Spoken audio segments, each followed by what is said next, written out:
Oxford, Mississippi, a hub of cultural complexities with its time-honored traditional tendencies. Oxonians know how to dress for success in support of their beloved team and its prodigious star. Will the path lead to a rebel yell? Or is a hog tying in the offing?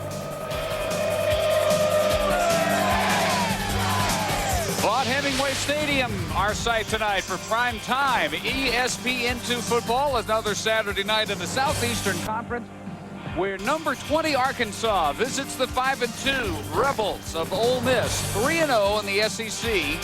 Their best start since 1970. They've been here before. What they have never been able to do in recent years is take their start and turn it into a great finish. And that is what they're about from now on. Welcome to Oxford. Dave Barnett, Bill Curry.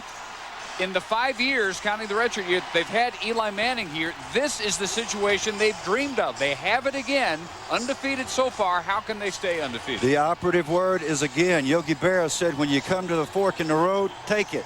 David Cutcliffe, by his own admission, says our team has not taken it. The last 2 years we've showed up at this juncture against Arkansas on a roll both times. Both times we lost very painfully. If you recall, 2 years ago, 7 overtimes, 58-56, Dave, we were here. Last year, a 48-28 whooping over in Arkansas. This time you sense a sort of a mission and purpose around the Ole Miss team to make this one count. Heather Cox, the issue for Arkansas has been health at running back or lack of health this week. Certainly so, Dave. Arkansas leads the SEC in rushing, but it probably takes the field tonight without its top 2 running backs. Cedric Cobbs is out. Darius Howard is dressed, but doubtful. Just how much does Arkansas lose? Well, in 6 games, those two have combined for nearly 1,000 yards. Cobbs is the SEC's leading rusher. Howard is accountable for 5 rushing touchdowns. In their place, the young Kyle Dickerson, who's only carried the ball 2 times, gets the start, which obviously means there's an even greater burden on quarterback Matt Jones and this Arkansas passing attack. Houston Nutt in his 6th year. The West's winningest coach since his debut in '98, 2 division titles. It's what David Cutcliffe would like this year, his 5th year in charge of the Rebels. The only coach they've ever had to go to 7+ wins each of his first 4 years, but he hasn't had the big breakthrough year. Maybe it's 2003.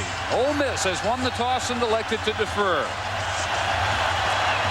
Lee Rogers has it teed up. There's a chance of showers in the forecast tonight, but at kickoff it's nice, breezy, and cool.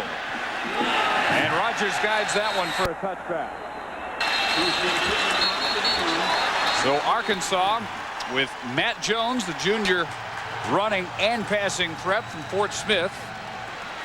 Came to school as a basketball talent, has played some wide receiver, probably a better athlete than everybody has given him credit for.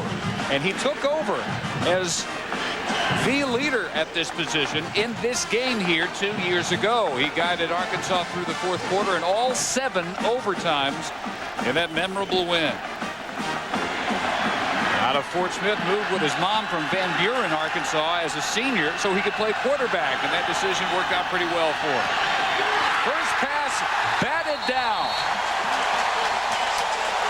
Tried a little out pattern, and Josh Cooper, the left defensive end, was there to knock it into the air. And let's check the Bud Light offensive starters. Jason Peters, the tight end, not your typical guy at that position, 320 pounds. When he and Sean Andrews line up on the same side, the field tilts. A lot of power.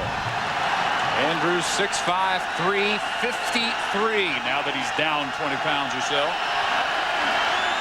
Maybe the best in the country. Jones looked right, and now back over the middle and incomplete.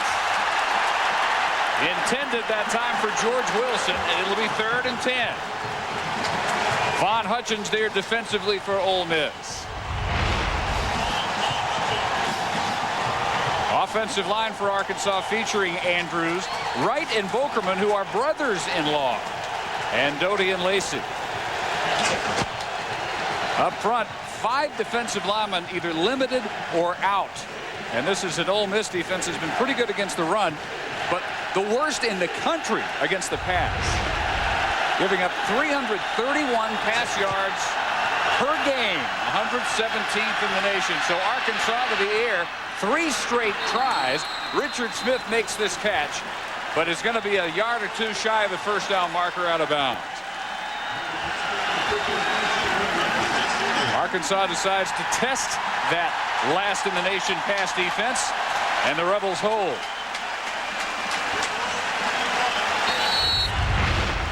LP Spence is the blitzer and the disruptor on the defensive side. Fine blitzing linebacker for Ole Miss. And the secondary, Johnson, Oliver, Robinson, Hutchins, already tested. But for the Hogs, a 3 and out. Jacob Skinner is the punter, averaging a little over 40 yards per kick, and Mike Espy is back deep for Ole Miss. Flag on the line of scrimmage. He could kick into the wind, and Espy breaks the first tackle on the return, and it's a big one. Knocked out at midfield by the punter, Skinner. Kick goes 51 if it stands, and the return by Espy is 30. And Ole Miss is going to be sick if that's defensive offside, because it'll be a first down for Arkansas. We'll have to see what the call is. Nope. Illegal alignment on the part of Arkansas, and that almost always means not enough men on the line of scrimmage. You got to have 7 up there. These nagging little penalties have really hurt Arkansas in the last 2 weeks. Terry Brown is the referee. Illegal formation against the offense. Only 6 men on the line of scrimmage. The penalty is declined. First down, Ole Miss. So while it's explained to Houston Nutt, Ole Miss takes over. Eli Manning and company right at midfield. Eli, the senior from New Orleans, has Ole Miss to a 3-0 start for the first time since his father's senior season, 1970. That team also won that 4th conference game. 3-time All-Academic SEC. And the deep out is caught by Espy. A gain of 22.5 yards on the first play from scrimmage as they pick on Lawrence Richardson. Check the Bud Light Ole Miss starting offense. Collins is the top receiver all time and one of the top in the history of the SEC. Favorite target, although Espy got that first catch. Eric Rice, the tight end, the nephew of Jerry from Starkville, Mississippi. Espy winning motion and out of the eye. Tremaine Turner tried to cut back, only gets about a yard or so. Leading rusher Turner gets them nearly 5 yards per carry behind this offensive line. And this offensive line has improved so drastically under Coach John Latina. Marcus Johnson, number 76, the right guard, is the leader. It's a fundamentally sound line. John says we're not great at anything, we're pretty good at everything. Defensive front for Arkansas. 5th best defense in the SEC, one of the top 30 nationally.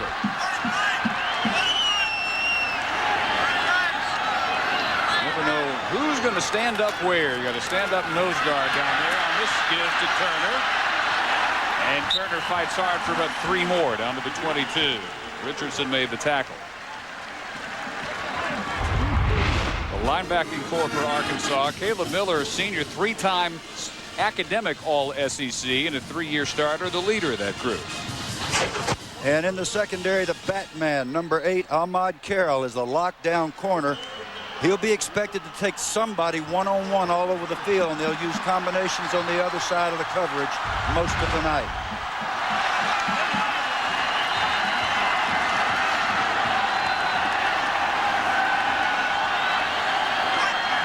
Here's 3rd and 6 out of the offset eye, Rebels. Time for Manning to throw, and incomplete. Here comes a late flag, intended for Collins.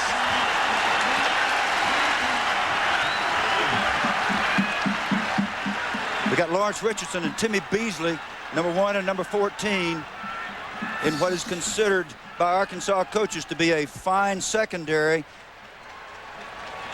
When you put that left hand on the back, Lawrence Richardson may not have, here's the call. Spot foul, an automatic first down.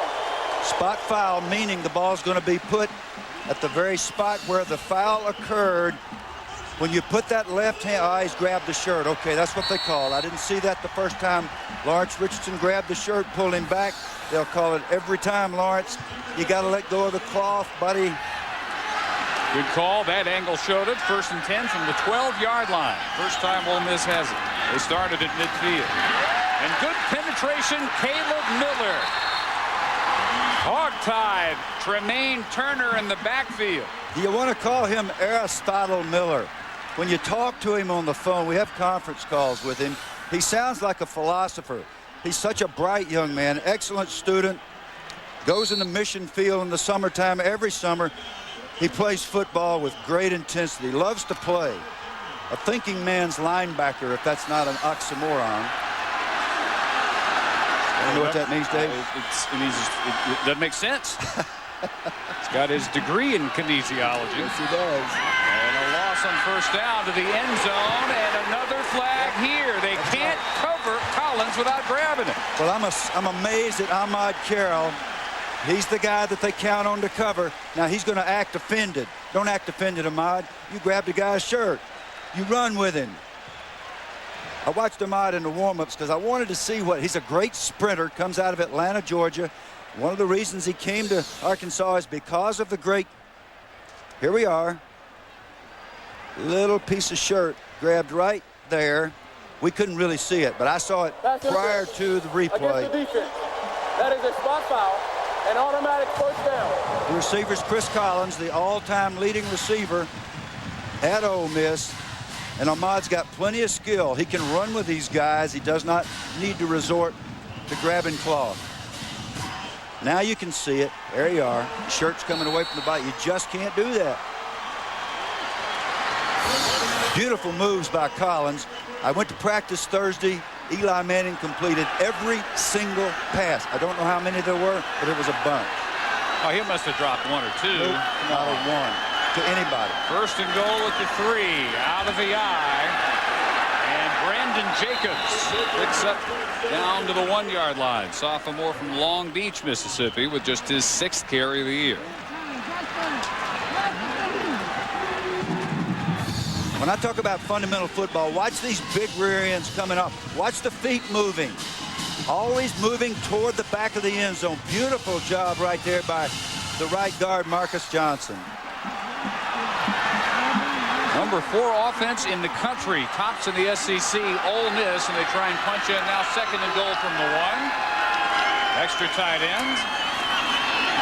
And after the play, fake the throw for a touchdown, and it's Rick Rosano on the catch.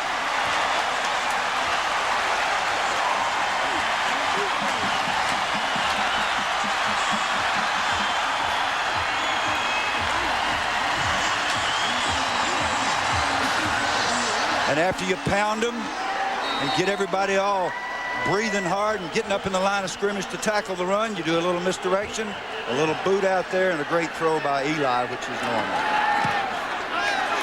7-0. Jonathan Nichols with his 80th consecutive PAT. Just the 3rd catch of the year for Rosano, a junior from Milford, Ohio. And it serves to get Ole Miss the early lead in Oxford.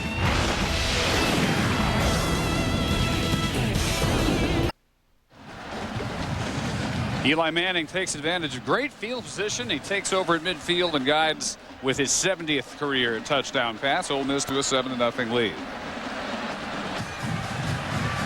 Key Arkansas penalties along the way. He played a major role, and now Lee Rogers has it teed up again. And the penalties were things that Houston Nutt was talking about during the week. Had killed them the last 2 weeks against Florida and Auburn, and they start right off with the same problem this evening. Cedric Washington and DeCorey Birmingham are deep for Arkansas. And coming from 3 yards out, it's Washington. Almost never a good decision. Beautiful misdirection play calling by John Latina, offensive coordinator. Watch the linebackers. They're all bunched in here expecting the run. Here comes the back. The fake was excellent. Now the quarterback's on the corner, the fullback's in the flat, and nobody to cover him. The linebackers can't be right. Rick Rosano with a nice catch and the score. Now Eli Manning commands the top offense in the SEC, number 4 in the country. Arkansas not far back. They're number 2 offensively in the conference. They better than 430 total yards. Didn't show it the first time they get it. Now they go to work, and DeCorey Birmingham from tailback here for 11 yards. They moved him back to tailback from wide receiver because of the injury situation. No Cedric Cobbs here, so those yards have got to come from someplace. And this is a team that leads the SEC in rushing, 8th in the country. Most of that because of the resurgent senior year that Cedric Cobbs is having. He is not with the team tonight.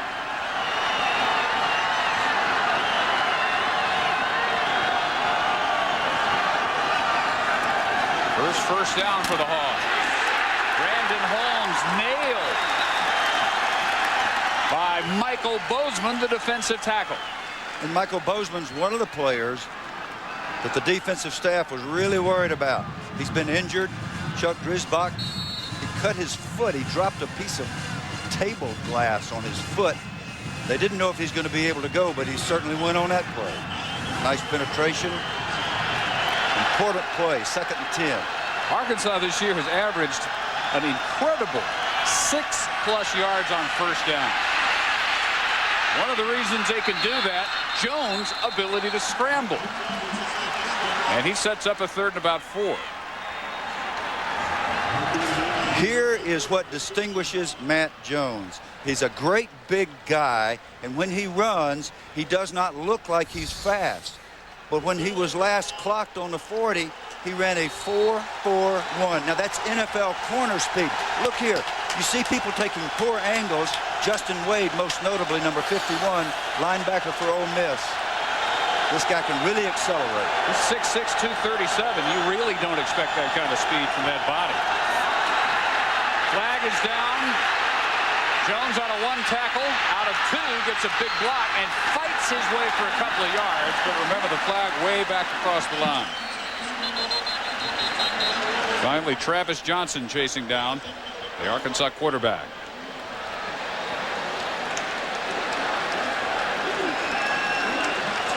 Ole Miss indicating another one on Arkansas. Terrible start as far as the flags tonight for the Hogs, and it is another one against them. Now that is 4 very crucial penalties already in this game. A bad snap. He dribbles it once. Look at him now. He looks like he would be easy to hit. There's so much body there. Nobody can catch him. LP Spence is a fast linebacker. Can't get him on the ground. When he comes up, Travis Johnson, number 25, little corner's going to come up and get him a piece of quarterback. He just lowers his shoulder and knocks the stuffings out of him. Travis still getting his teeth out of the artificial turf. Jones got away from the safety blitz by Eric Oliver, their leading tackler. Shrugged him off like he was about 3 years old. Dan Doty's got to do a better job snapping the football. Skinner with a high snap, and he handles it beautifully. First kick went 51 yards. Espy racing up to take this one, but no return. Ole Miss started the first time they got it at midfield. After this 37-yard kick, they'll start at their 26, 9:29 to play. First quarter in Oxford, 7-0 Rebels.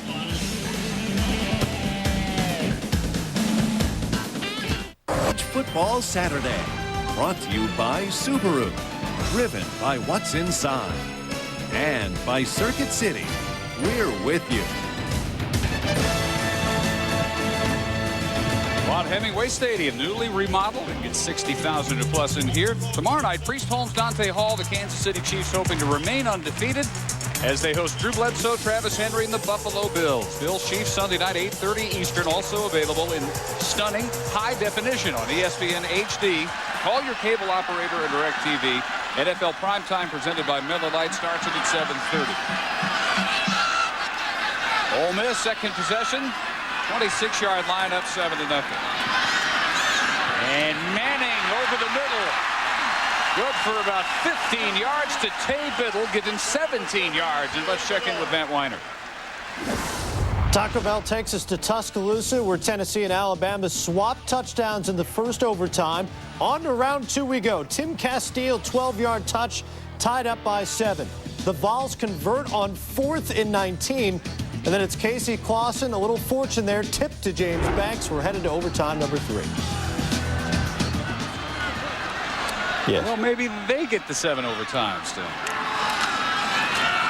These two provided that much last time they were here. Over Biddle, just over his outstretched hands. Still the longest football game ever, any level. Well, almost 4.5 hours, 7 OTs. Bill, we were thinking about that this week since we haven't been back since they put on that show. And the thing that stood out to so many players was, you know, I really don't remember what was going on in the game. I just remember that in the overtime, I wasn't tired. It's like everybody was hooked up to energy bags or adrenaline IV New dose of adrenaline. That's how it looked. First 4 quarters were just kind of ho-hum football, and then another couple hours worth of memorable football. Overthrown and intercepted. He tried to hang one up for Biddle to run under, and the Batman, Ahmad Carroll, gets the pick. Ahmad Carroll, some redemption for the early penalty. I really don't understand the throw. Eli Manning has Biddle, who does not have position here. Biddle stops running, which is inexcusable. At the very least, Biddle could have broken it up. He could have played defense and kept Carroll from catching the football. Instead, Biddle stops running. Carroll continues to run under the ball and made a fine play, which shows why he is so trusted by his defensive coaches at Arkansas. As they say, though, works just like a good long punt, and Arkansas back deep in their own end. Brandon Holmes carries on first down out near the 20. Batman gets ready his own way. I stood next to him and watched him glare at the receivers for Ole Miss. He stared them down, took his headgear off. They had their headgears off, and they all did a little staring. Then he went over, got with his teammates, and did all his fancy footwork, and he's clearly ready to play. Holmes tries the left side, and they stretch him out, running down with a flag down. Travis Blanchard getting over there, one of the 3 safeties for Ole Miss. They play a 4-down line front, 2 linebackers, 5 defensive backs with a strong safety, free safety, and a weak safety. That's Blanchard. Another Arkansas penalty holding. Don't have to tell Houston Nutt. His hairline, it's tough to win at home with that many penalties. Yeah, well, his hairline is receding during this game, Dave. Pieces of hair are visible, falling out. That just drives you crazy. Against the offense. The penalty is 10 yards from the spot of the foul. Repeat, second down. And they cost themselves a football game against Auburn with unbelievable penalties. Total offense 341, penalties 5 for 49. But what happened in that game, they had a 78-yard run call back, touchdown run, and a 68-yard run by Cobbs call back. So it literally cost them the game. The penalties came at exactly the wrong time. And after they were riding the momentum of a win in Austin over Texas. Second down and 12 to Corey Birmingham. Sets up third down. Let's go down below to Heather Cox. Well, you guys are talking about the penalties. Houston Nutt told us this week that the difference, the one difference maker in this season's winning and losing is penalties. Had a season high 12 against Florida. He said flat out, quote, "It is inexcusable." Houston Nutt looking very frustrated on the sidelines early, Dave. 3rd and 5. They can't convert this. They'll look even more frustrated. They'll have to punt near their own goal line. They come after it. Jones, pretty deep throw on the run, and it's caught with the flag.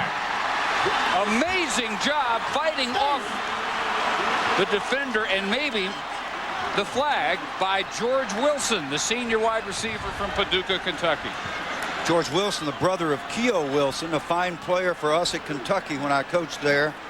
just makes play after play after play. You hear about Jones, you hear about Cobbs, you hear about the defense. Here's the call. Pass interference on Ole Miss. George Wilson makes plays game after game after game. Excellent pressure here by number 39, Kelvin Robinson, coming off the left corner. Now look at the body control of Matt Jones, who just lays it in and gives his guy a chance to catch the football, knowing that George Wilson usually comes down with those. 20th straight game he has, at least one catch. So Wilson sets up Arkansas first down from their 48. Their best penetration, their first penetration to midfield, as Birmingham carries on first down. Another thing about George Wilson, and this is not usually the case with wide receivers, but he is the leader of the team. When he talks, everybody listens. When things are going bad, George will talk to people. He'll get in the huddle, he'll get on the sideline and verbally encourage and inspire. Then he goes and makes plays. Nice combination. Of 9 Arkansas seniors who already have their degrees. He has his in administrative management, so he gets to administer and manage in the huddle from time to time. Birmingham and no gain. Middle plucked pretty nicely by the defensive tackle McKinley Boykin. McKinley Boykin was all man at Alabama, studying that tape, and he's another one that's been injured. Did not practice much this week, but he really took on those guards from the University of Alabama, whipped them physically. Same here. Another important third down conversion opportunity for Arkansas's offense.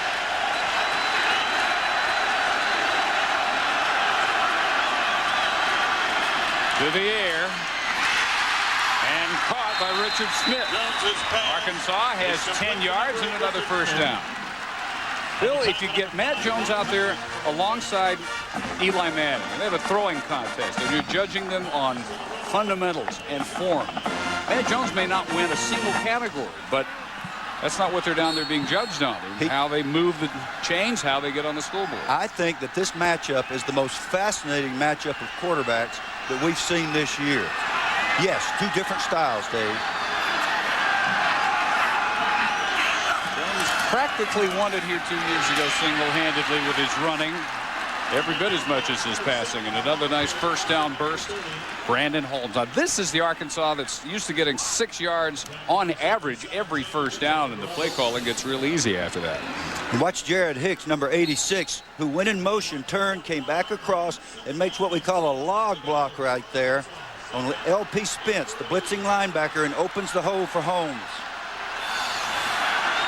9th play of the drive coming up for Arkansas. And another run through the middle with a flag down. Holmes beaten back again. That's at least twice on this series that he's gotten room through the middle on first down and then caught for no gain on second down. In this case, the middle linebacker, LP Spence, met him. Now here's what's happened so far. Arkansas came out, tried to open up with the throwing game. Now Ole Miss has made a big mistake. From the previous spot. Still second down. Encroachment that time by looked like 2 or 3 Ole Miss players. So it's an easy first down, a freebie.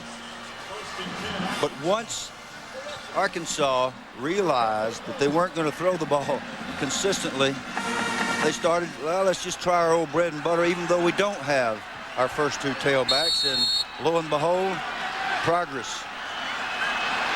And here comes the rain. This was in the forecast. We hope it doesn't stick around too long. Very light so far. Play action. Jones slips, and the turf monster got him. This is a new field down here. They did away with grass. They had some problems with fungus and getting a good healthy field every year, so they went to the newfangled Astroplay turf, and it's not infallible. Astroplay is supposed to have very good traction. Ole Miss played a game in the rain here earlier in the year, and the word is that there was no problem. When you walk on it, it's very cushy, but you got to get the balls of your feet planted in it. And that time Jones put the side of his foot down, lost his traction. Motion from Smith, and a give to Birmingham. Short yardage. It'll be 3rd and long. Let's go to Matt Weiner. Hi, Dave. You wouldn't figure Oklahoma would have too difficult a time scoring on the nation's worst scoring defense, and so far that's been the case. Jason White airs it out. Brandon Jones in stride, 53-yard touchdown. Sooners up 14-7. Meanwhile, at Alabama, we're now headed to overtime number 4. Tennessee and the Tide each scored a touchdown in their third overtime. Both failed to convert on their 2-point conversions. They're going for the record. I know. As soon as you get to 4, I get nervous. I do not want that record to fall. We put much too much effort into it. My favorite story about that is Mike Golick, who was on our crew at that time. His son got up the next morning at 6:30, and they had the replay on. He got up and he said, "Mom, they're still playing." Kind of felt like it. Speaking of, we'll look back at that historic meeting from here 2 years ago when we come back. Number 20, Arkansas visiting Mississippi. 7-0 Rebels, 3:29 to go in the first quarter with Bill Curry and Heather Cox, Dave Barnett. Light rain falling. And after a timeout, Arkansas will have a 3rd down and 18. They're just inside the 34-yard line of Ole Miss.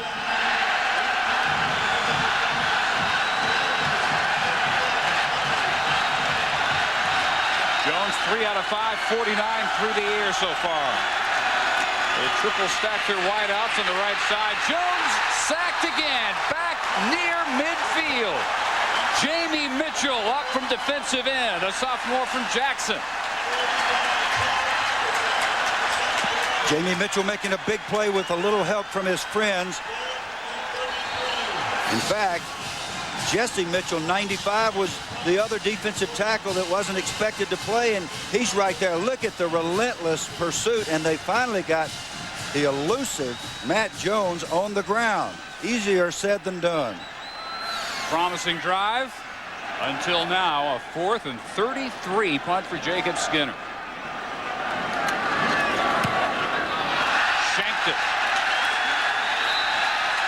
Boy, they may not get much more than about 10 or 15 yards out of this kick.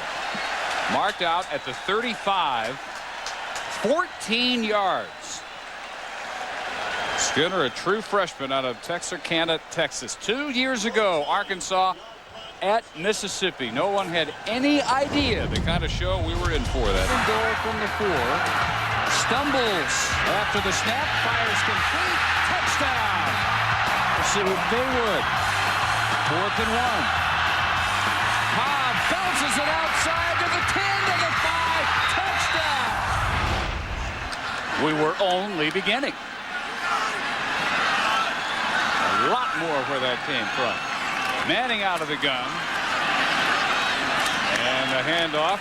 First carry of the night. Ronald McClendon. Let's pick it back up, shall we? Early in the extra periods. Well protected to the end zone. Armstead. Big back, quick drop over the middle, all alone. Touchdown, Flower. Looking to pass here. Throws end zone, man open. It is caught by. We're still not done. This is fun. In fact, I think at some point we're going to see a defensive end catch a touchdown pass at tight end. Some of the things we saw that night. Ronald McClendon again, no gain. Now we continue again.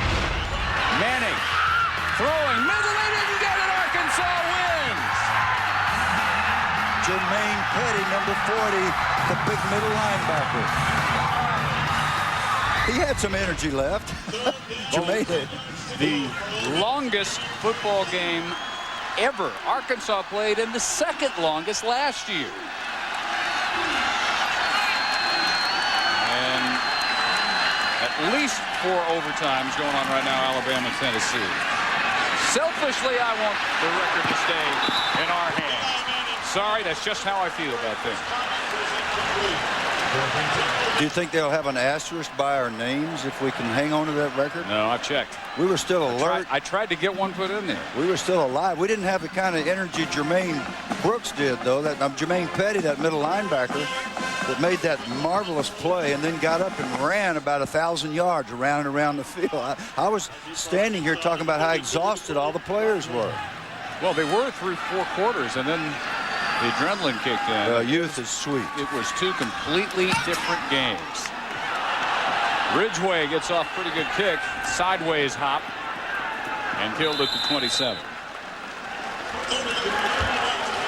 38-yarder. 7-0 Ole Miss. We're late in the first quarter. 1:07 to go. A light rain still falling in Oxford.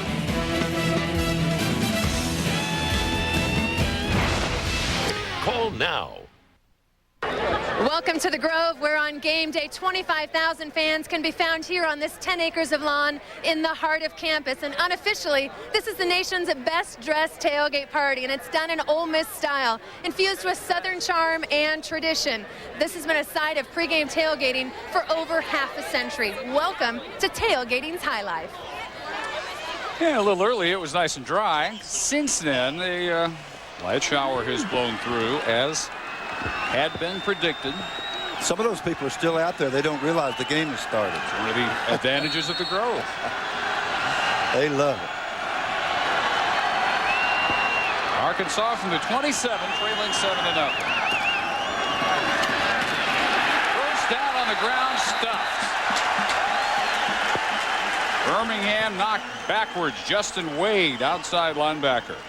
Tomorrow and every Sunday morning, you can join Chris Berman, Tom Jackson, Steve Young, and Chris Mortensen, along with Michael Irvin, for NFL Countdown, presented by Old Spice at 11 a.m. Eastern. Reports from all games, up-to-the-minute news and stats, plus a weekly feature from John Madden. Everything you need to know right up until kickoff every Sunday morning.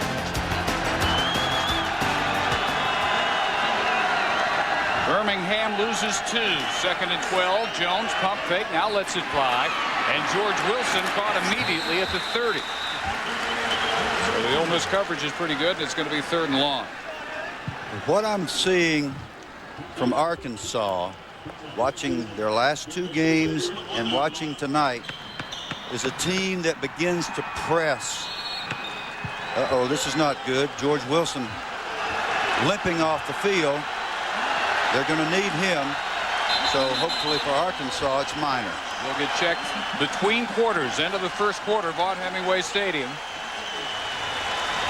Ole Miss drives 50 yards for the only points of the game. A short touchdown pass from Eli Manning to Rick Rosano. That's where we are after 1. 7-0.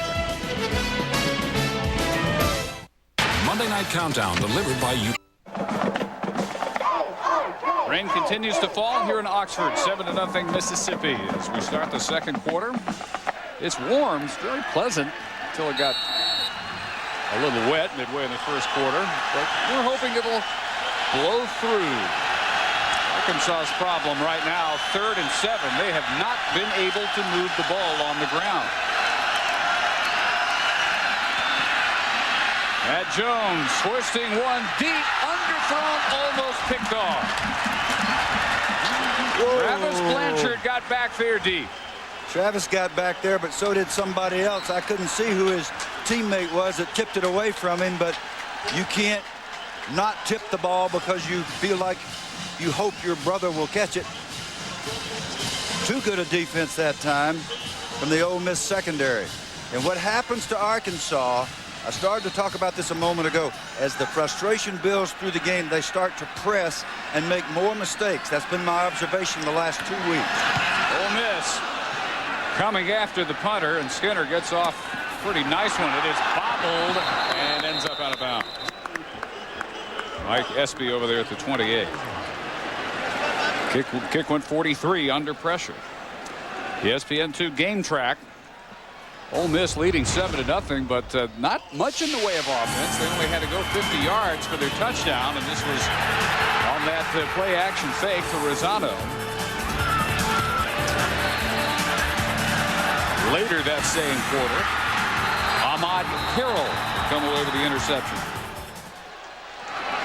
Arkansas has actually outgained the Rebels 76-43, and a whistle before the snap. This has been a game where about every other play, at least, somebody's done something wrong. Well, this is what I'm talking about. Arkansas begins to press. So Aaron Dixon, number 92, jumps into the neutral zone. If an offensive player moved, then it's going to be called on the defense. And you got Ole Miss with a 1st and 5. Now Houston's trying to help with the signaling.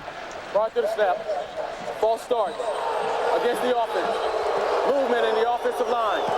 5-yard penalty from the previous spot. Still 1st down. And what that means is that the offensive lineman moved first. Had Aaron Dixon moved first, then they would have called it on the defense. But since the offense moved first, now they got 1st and 15. So the break goes for Arkansas.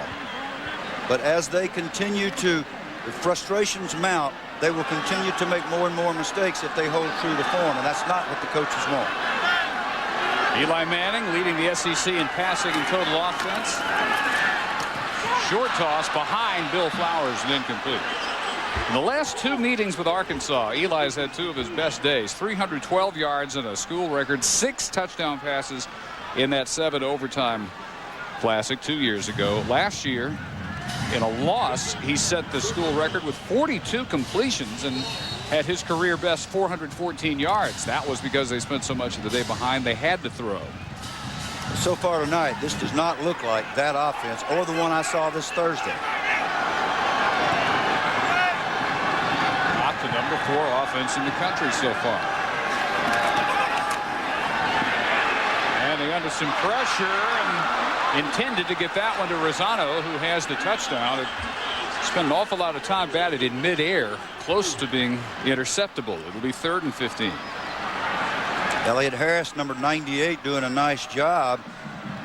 And just as surely as I talk about Arkansas being frustrated, Ole Miss is the team that's misfiring. They were so sharp Thursday. Sometimes you can leave it on the practice field, and you certainly don't want to do that. But David Cutcliffe said we expect to complete every pass in practice. Not very sharp tonight so far.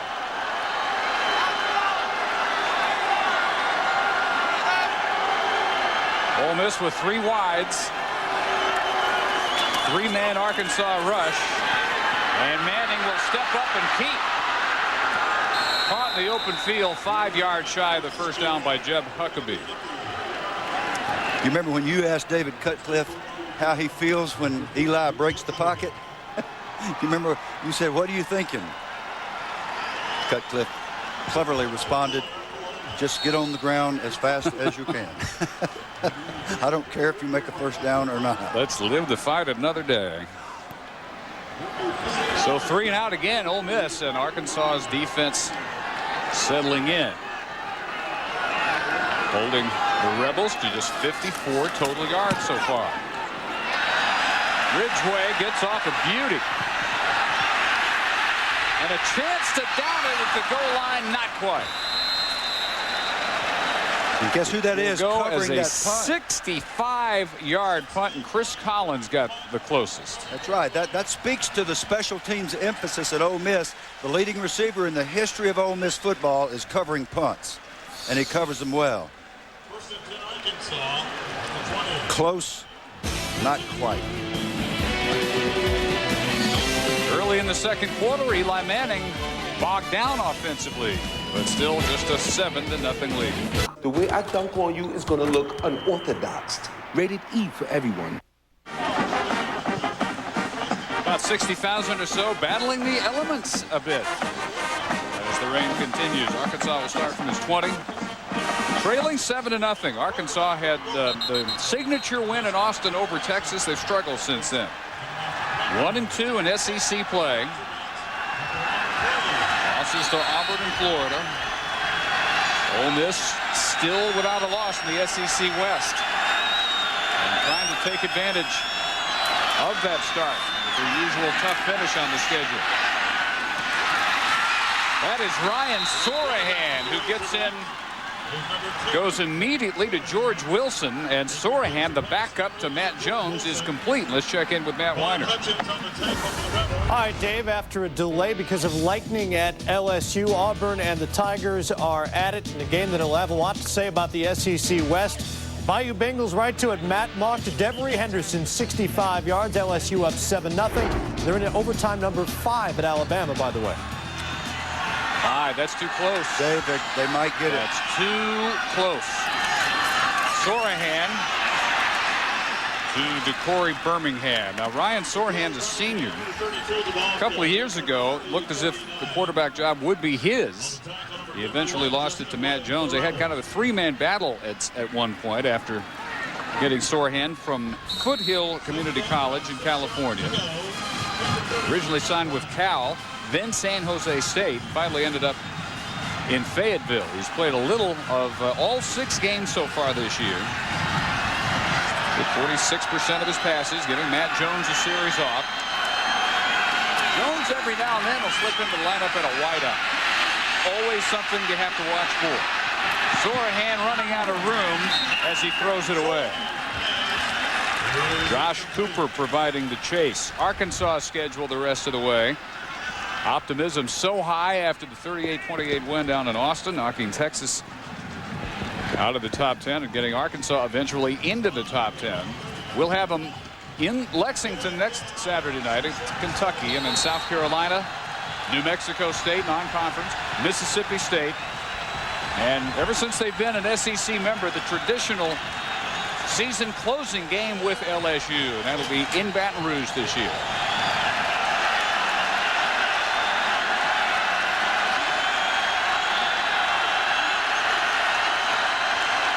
Sorehand with a 3rd and 6. And they come after him, and it's incomplete. Tried the swing pass to Birmingham. Even if he makes the catch, he's not going anywhere. Travis Blanchard, Justin Wade, number 13 and number 51, in a man coverage with a free safety, just a man free with an extra rusher. No answer by the Arkansas offense, so there was heat on Sorehand. 5 rushers. There they come. 1, 2, 3, 4, 5. Too many to pick up. And you see the man coverage coming out of the secondary, and had that been completed, it would have been a blow-up. Wind has picked up since the rain arrived. Good punt. Skinner's best yet. And SB shakes his way up the sideline to the 22. 50-yard kick. And a flash of lightning not too far from here. Well, if that keeps up, we may have ourselves in a delay. How far, Dave? I'm waiting for the thunder. I forgot how that theory goes. I do not like lightning. Well, it's supposed to be about 1 mile per second. 1 mile per second? Well, it's not that close, because I haven't heard lightning followed by thunder yet. That flash was pretty noticeable. And the rain is picking up and the wind is picking up. Well, what we did hear from Langston Rogers, the fine SID from Ole Miss, is if it gets within 10 miles, the officials will clear the field.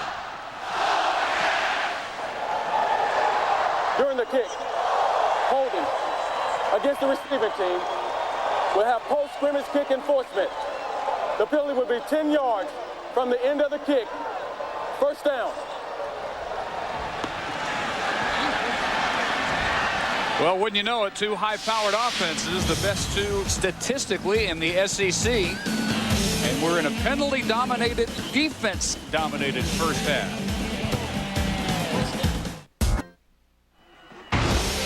ESPN2's College Football Saturday. Brought to you by Suzuki's award-winning automobiles, motorcycles, ATVs, and marine engines. All proud presenting sponsors of the Heisman Trophy. And by Quaker State, the power to reduce friction. Arkansas quarterback Matt Jones was out that last series. He is healthy. In fact, he doesn't even know why he wasn't playing. A bunch of teammates kept coming up to him saying, "What up?" And he said, "I have no idea. I don't know what's going on." Houston did come to him during that last defensive series and say, "Matt, you're going back in." But he looks as confused as we are as to why he wasn't on the field, guys. Well, again, Sorehand has played some of every game. If he played for the Red Sox, he might refuse to go back in. I think he'll love to get him back. Well, with that penalty, Ole Miss backed up 95 yards away, and Manning wanted to heave out of the end zone. Instead, he is dropped at the 2. Now, I talked about Arkansas's offense being frustrated. Here's Eli Manning who scored on 51.1% of his drives for this year coming into this game. He's now 3 for 8 throwing the ball. He's had to pull the last 2 pass attempts down and run. That time took a loss. Not a good night. He's already got an interception. Bill, is this much rain enough for you to change your game plan? No. Another big flash of lightning overhead as Tremaine Turner gets maybe back to the 5. The numbers not in evidence for either quarterback.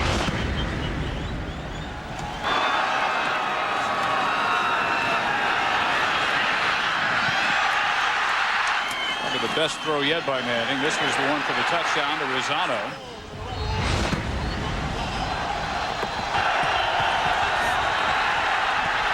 Jones has had issues all night. Under much more pressure. Good manage to get that beauty off. Eli steps up, keeping all the way.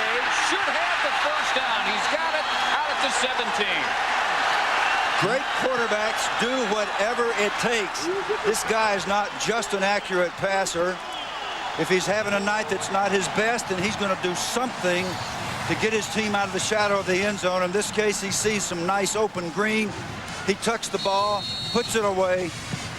2 hands on the football as he goes down, and a huge first down.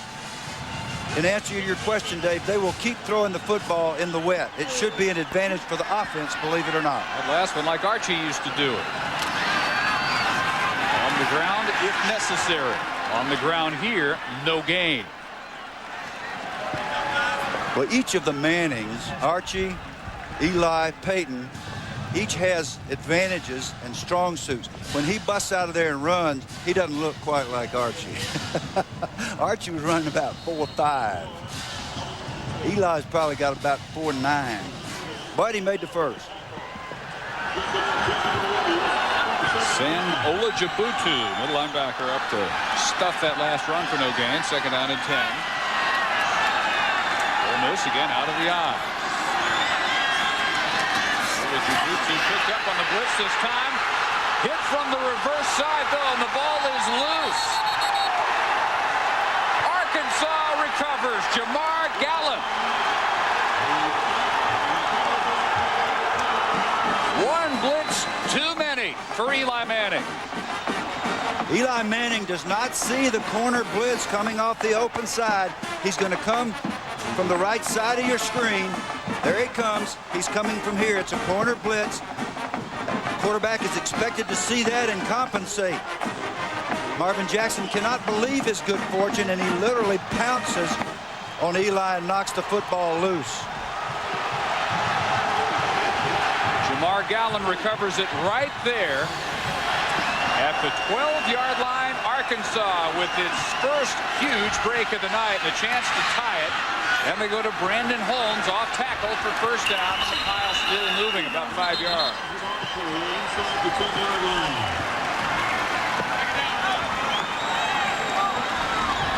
Arkansas got most of their points a year ago off of 5 turnovers by Ole Miss when they played in Fayetteville. A 48-28 game and 3 touchdowns coming off of turnovers. If they can take this one in, this will be more of the same. It is Jones back into quarterback with 2 tight ends on 2nd down at 6. And Holmes, big hole inside the 5.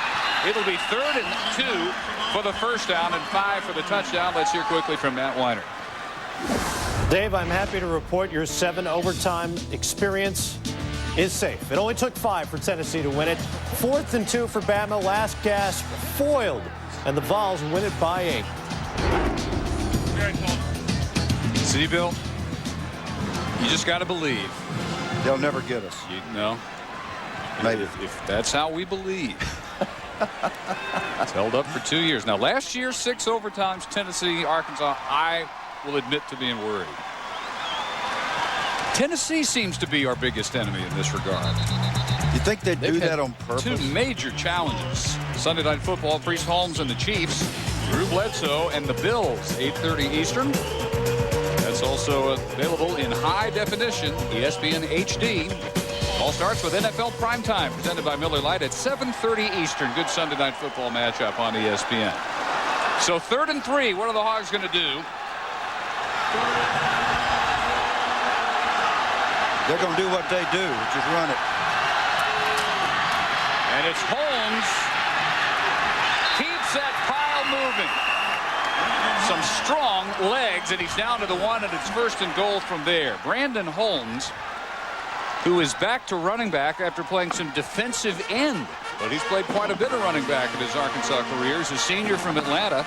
700 career yards, 4 career yards per carry. So Houston Nutt went back to an old hand in the absence of Cedric Cobbs tonight. The one thing to look for with a guy that hadn't been handling the ball much is ball security. This time it's the fullback, Mark Pierce. He tried to launch himself. Not much in the way of airtime. He got no gain. Pierce has also played some tailback in practice this week, despite the fact he's got one of those trick shoulders that go in and out. How anybody can play football with a shoulder that does not stay in joint, I will never understand. It's hard to be an analyst with a shoulder that won't stay in joint. Trust me, I got 2 of them. Much less play fullback. They're down there pounding on Mark Pierce. Yeah. No gain. 2nd and goal. And again, this time stretches, touchdown.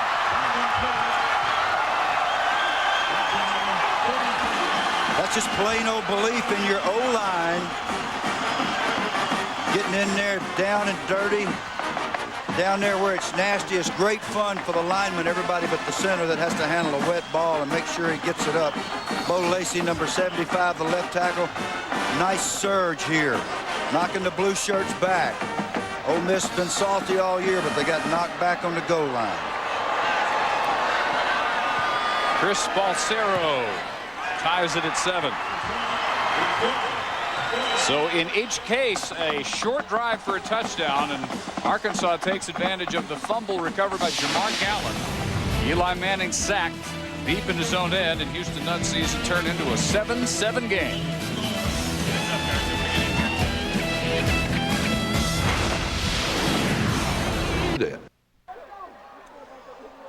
Mark Pierce, fullback, Weatherford, Texas, has tied the game at 7. Arkansas cashes in on a short drive after an Eli Manning fumble. Midway 2nd quarter, 7:35 to go.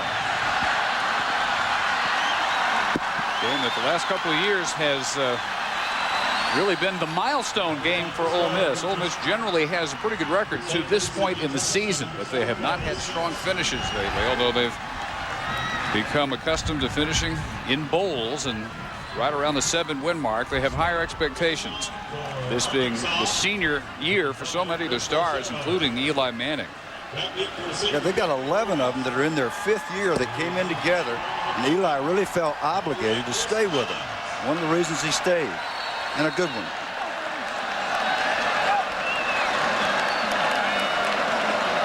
A little bit later, we'll hear from Eli about his decision to come back for his senior year. Ronald McClendon and Chris Collins are back deep for Ole Miss.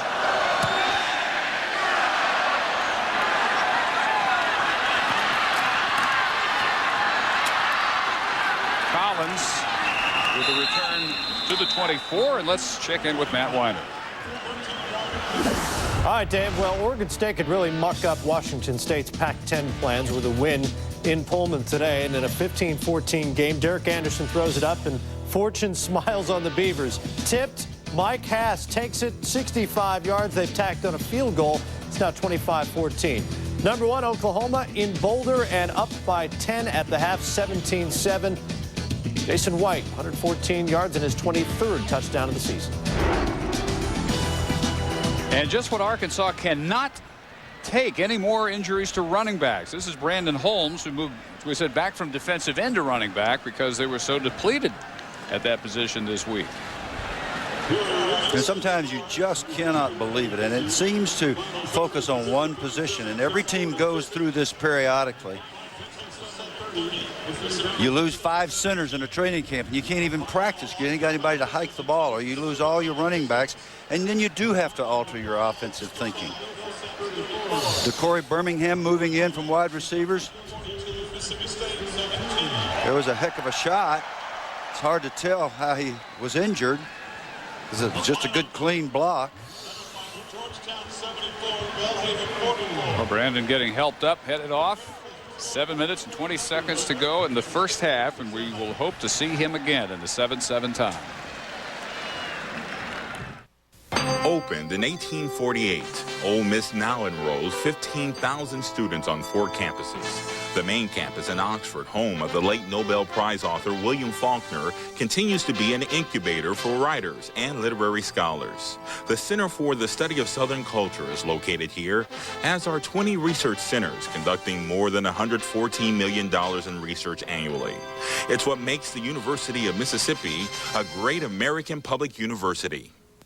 At the University of Arkansas, we celebrate the legacy of alumnus J. William Fulbright, one of the most influential senators in our nation's history. He founded the Fulbright Scholarship Program, the largest international exchange of college students and faculty ever created. The highest function of higher education, Fulbright said, is the teaching of things in perspective toward the purposes of enriching the life of the individual, cultivating the free and inquiring mind, and advancing the effort to bring reason, justice, and humanity into the relations of men and nations. Brandon Holmes helped off the field, and now Ole Miss ready to go from their 24. 7-7. They've been tied now midway in the second quarter.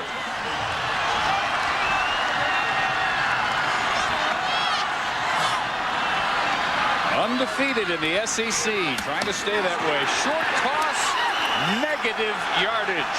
Ahmad Carroll up to make sure of it. Greeting Chris Collins just a millisecond after the ball got there. Florida just decimated Arkansas with that play. Up and down the field, slip screens. That time, Ahmad Carroll practiced well. He was ready. Top 4 teams are head-to-head in the SEC West tonight with Ole Miss, Arkansas here, Auburn, LSU, simultaneous on ESPN.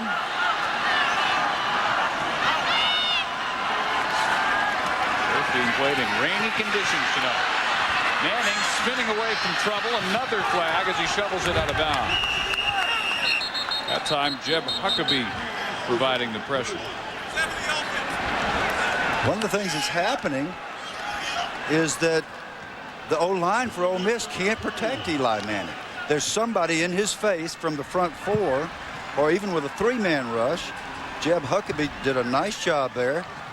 Just that beat Trey Stallings and right in his face immediately. He's not having a chance to execute his offense. Now there's the hold on Huckabee. Folks have been grabbing cloth all over this field tonight. Penalty decline, now 3rd and 12. There are not a whole lot of good 3rd and 12 calls. What Ole Miss needs to do is go to its rhythm passing, 3-step and 5-step drop, and do what Eli Manning does so beautifully to sustain drive. Well, that word rhythm has not been a part of it at all. No, it sure hasn't. Tonight. Really, neither team's had much in the way of rhythm. 1 out of 3 on 3rd downs, Ole Miss. Manning with time, he's going to keep again. Looks up, finds the marker. Where he came down, he might still be inches short. He got tripped up right as he looked at the marker. He may still have gotten it. Number 31, Vaughn, ran him down from behind. I don't think he made it. If they give him a proper spot, I think he came down, and when his knee touched, the location of the ball was short of the marker. Our yellow line says he got it. And it's almost never wrong. All right, here again. Protection that time was a little better. I've not seen him run out, but he went down way short of the yellow line. Way short of the yellow line. If they give him the proper spot, he's short.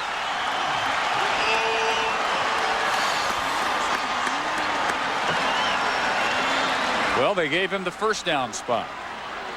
Well, those officials work very hard, and they are usually right, and sometimes they're wrong, and this is one of those times. Making it worse, right in front of Houston Nutt's bench. Houston not very happy because he saw where he landed. Break for the Rebels up from their 34. Motion by Turner out of the backfield, wide left. And Manning with the dump over the middle. Jimmy Brooks tight end, just his second catch, and here come flags flying from everywhere. Tony Bua, number 22, the free safety, cost him the football game a week ago against Florida with a cheap shot with the top of his head into the face of Chris Leak, the quarterback for Florida, and he just did it again. The first thing that's going to happen with these hits is he's going to get himself hurt. Here he comes, top of his head. That's how you get compression fractures in your own neck, and that's how you hurt somebody else. Now, Tony's a fine, aggressive player, but he's going to have to stop this stuff.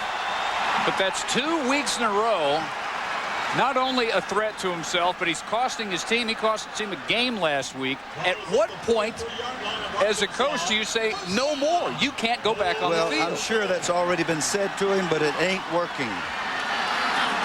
Well, they got to keep him out on the field, though. Well, he's a senior who's become a detriment to his own team. They pulled him now. Let's see for how long they pull him.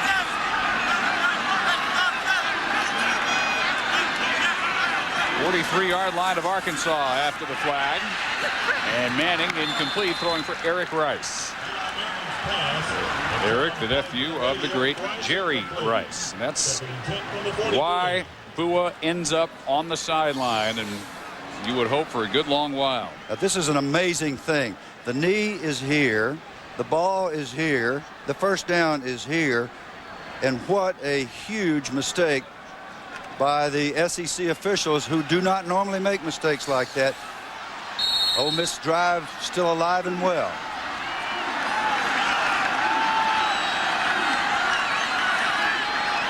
Arkansas with a little scrambling look, showing blitz, backing off. And again, Manning has to think about keeping nowhere to go, and he's caught at the 46 by Wes Murphy. Let's check in with Matt. All right, Dave. Well, LSU had to wait out the weather before they got started with Auburn, but the Tigers have had no trouble since this game got started.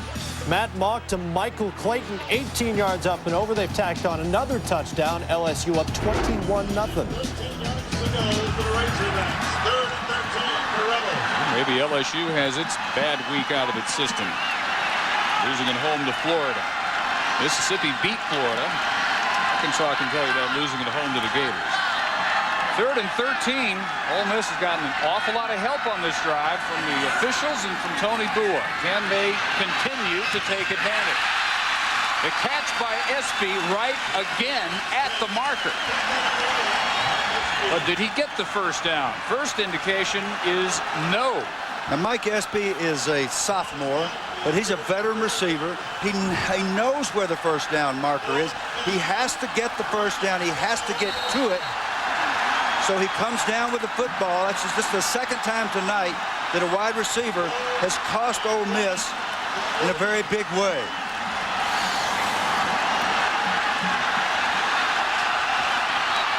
Who knows? He may get himself an Espy one of these days. He didn't quite get it. Inches short, and they go for it. And bursting through Turner to the 22 of Arkansas.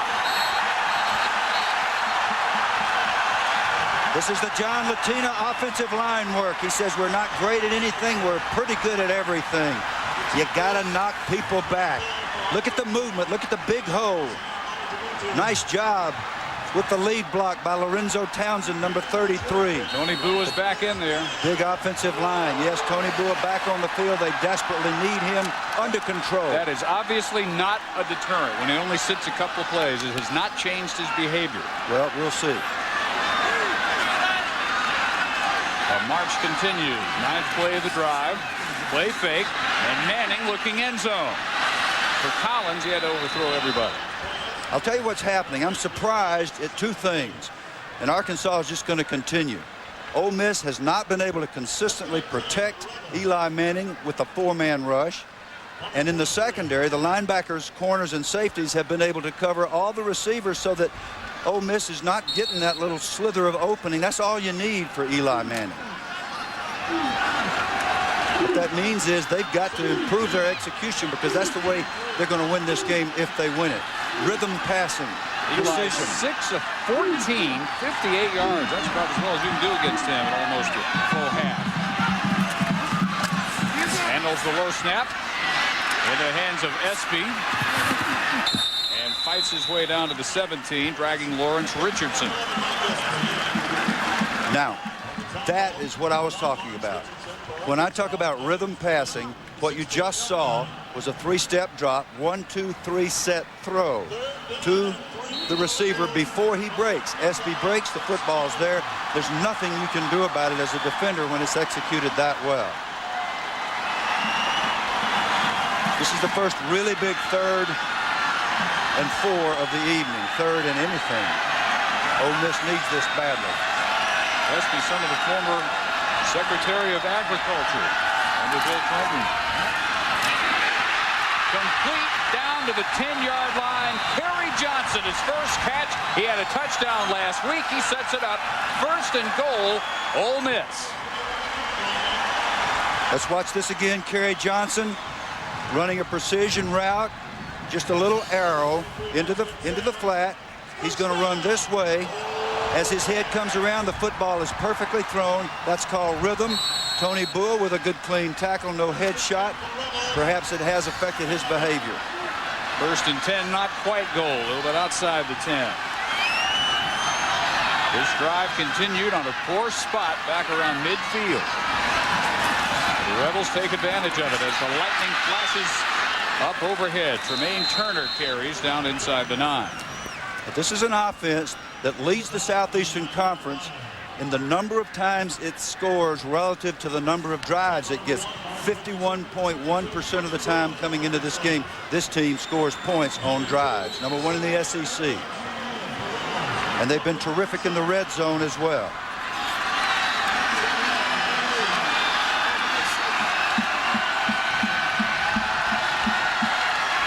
Shifting around to the offset eye, 2nd down and 8. They can get a 1st down at the 1 without scoring.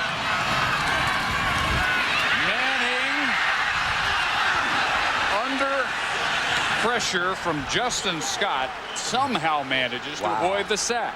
Wow. They're just whipping the people up front and the backs. Lorenzo Townsend got beat by Justin Scott, just couldn't protect him. This drive, he's 5 out of 8, 39 yards, and he's doing it heroically because he's getting the daylights knocked out of him every time he throws the ball. He is not used to this. Cutcliffe is not happy, and neither is John Latina, the offensive coordinator and O-line coach.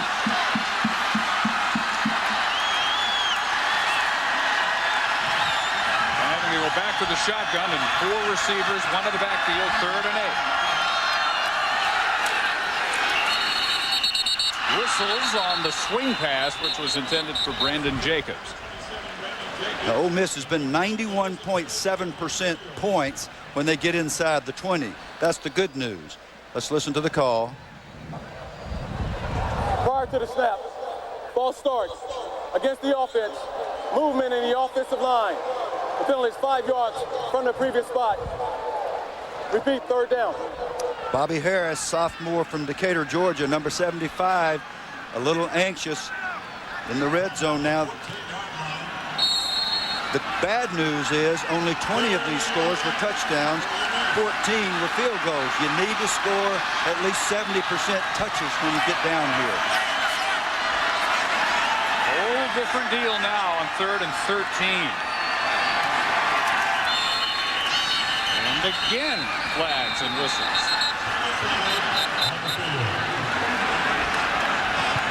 An extreme lack of poise by the Ole Miss football team, and we talked at the top of the game in our open about coming to a fork in the road.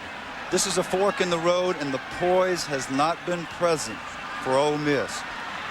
There's something about that Arkansas hog on the helmet that unglues this team. Prior to the snap, ball starts against the offense. The movement in the offensive line. The penalty is 5 yards from the previous spot. Still 3rd down. Please put 1 minute and 29 seconds back on the clock. 5-1 before October 19th last season, and then a 5-game losing streak beginning with Alabama and Arkansas on the road. 3-2 start this year. They beat Alabama here in very convincing fashion last week. Beat Florida too on the road. Boy, and every week that looks like a much more impressive victory than it looked like perhaps at the time. Well, now they got 3rd and 20. You start out first down with all the momentum and the crowd into it, all excited, lightning bolts going off in the distance. And now you're 3rd and 1,000,000. This is tough. And they did it to themselves. Well, Eli Manning, after last year, could have declared himself for the NFL draft, having spent 4 seasons here in Oxford. We asked him why he didn't. Last year, I didn't play as well as I thought I could. As a player, and our team didn't play as well as we could. I wanted to come back for another year, try to get better as a quarterback, just continue to learn the game of football. Also, it's just the fact that we had 11 seniors still here who I came in with my freshman year. I came with them, also won the league with them. And then we had some young receivers who I helped recruit to come here, who came here, I think, to play with me, with Mike Espy and Tay Biddle. And I wanted to play, keep up my promise and have another year to play with those guys. There are not many of us that play at a place with a shrine to our dad. If you noticed in the background, there was the Manning name and the picture of Archie. And Archie's one of the great gentlemen ever to play football. There he is. I promised him we were going to lay off of him tonight. Last time we were doing our 7 OTs, we thought he looked kind of like Woody Allen because he had a funny look. See, you're not laying off of him at all. But this time he does. He's got a nice hat on. He doesn't look like Woody Allen. He came up to me in New York the same year and he said, "Woody Allen." I said, "Well, I mean, that hat." What a wonderful guy he is. You broke your promise again. Well, obviously, he and Olivia have done a great job of raising those kids. And Archie, you're looking better this time. You look like Archie. Now you've insulted Woody Allen. It just doesn't stop with you. It's okay to insult Woody Allen. He insults everybody else. 3rd and 18. Shotgun draw Turner. Only back to around the 9. And then, did he lose it after the whistle? Arkansas thinks so. Officials disagree. It'll be 4th down. What a mess they made out of that opportunity. 1st down just outside the 10. Well, needless to say, this is the way you lose football games. Let's see if he's down when this ball comes out. Whoa. They got 3. Oh, that ball was out. That ball was out. Tony Bua knocked it out. Jonathan Nichols is no good, and that's just his 2nd miss of the season. 18 out of 19 before that one. Guess what? Another flag. He's going to get another chance. His only miss, 19 tries this year, had been a 52-yarder. Dave, you've heard me say this many times. When you're kicking, if you're a right-footed kicker and you're over on the right side of the field, that's a tough angle. So you tend to want to think, uh-oh, I better not hook this thing. And so you end up pushing it. And that's what he did.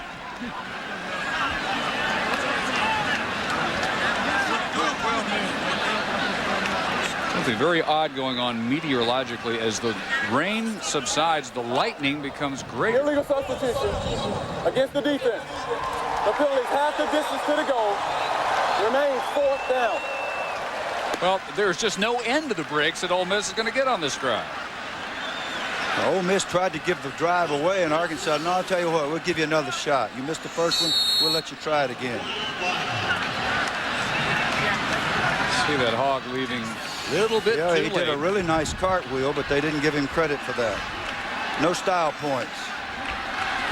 All-time leading kick scorer in Ole Miss history. Nation's 3rd leading scorer. 12 points per game for Nichols. And again, 18 out of 19. Now they call timeout with 46 seconds to go in the half. They're going to ice him, let him think about it a little more. He just missed one from the same hash. And those kickers stand there, and all kind of stuff runs through their mind, and everybody wants to talk to him. Let me talk to him, Coach. No, you stay away from him. Monday Night Countdown provides comprehensive analysis, interviews, highlights, up-to-the-minute NFL news, and live reports from the site of ABC's Monday Night Football game, along with an in-depth look at the Monday night game. Monday Night Countdown reviews the entire Sunday slate of games, updates Monday's league-wide news, as well as previews the upcoming week. Get all the news from the best in the business beginning at 7:30 Eastern, leading up to Monday Night Football. And it's the Dolphins and the Chargers this week at 9 Eastern. Now another chance for Nichols. Chip shot range, 20 yards. Arkansas has penalized themselves almost to the goal line trying to give it back. I swear I'd be tempted to go for it. Now they got it at the 3-yard line. It could make a first down inside the 1. Out of this half. Wow. Let's see. This drive began. Let's see if I can remember. It hadn't started raining yet. There was no lightning in the area. Eli was a sophomore. Archie had just married Olivia. This drive started on the 24, 14 plays, 74 yards, nearly 7 minutes. It's almost as epic as that 21-play drive we saw from LSU. Since you are so sharp, how many yards in penalties each way on this drive? I'm not nearly that sharp. Well, let's just Lost say, count we'll just call it even and say they both tried to self-destruct. These two teams are not focused. I don't know what it has been. I think Arkansas came into the game playing uptight, and Ole Miss is matching them uptight for uptight. Houston Nutt had to pull Tony Bua early on the drive for yet another spearing penalty. Total of 11 penalties. Manning now again set to watch a 20-yard attempt by the almost automatic Jonathan Nichols from Greenwood, Mississippi.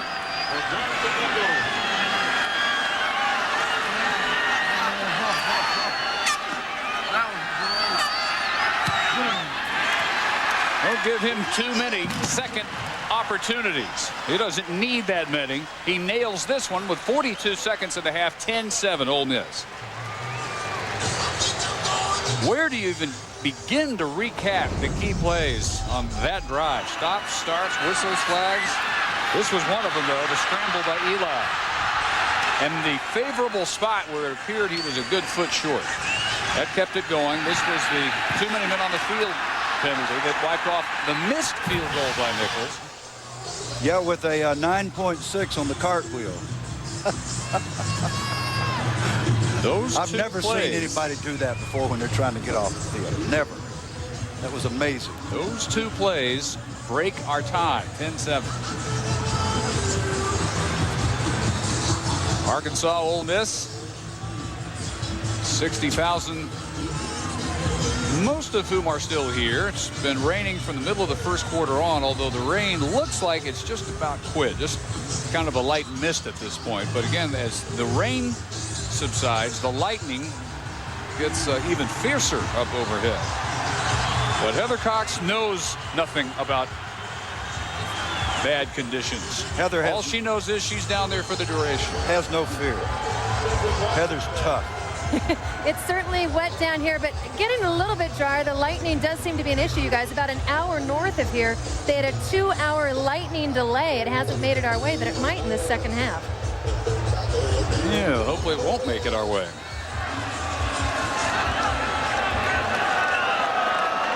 Depending on what kind of return Arkansas gets, maybe enough time for a couple of long balls. This is Birmingham,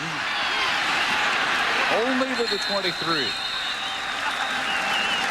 Every play now punctuated by a lightning stripe. And a yellow flag. Straight up above on Hemingway Stadium. You think there's any relationship between the lightning and the flags? You think the I'm starting to think so. A little nervous. One always accompanies the other.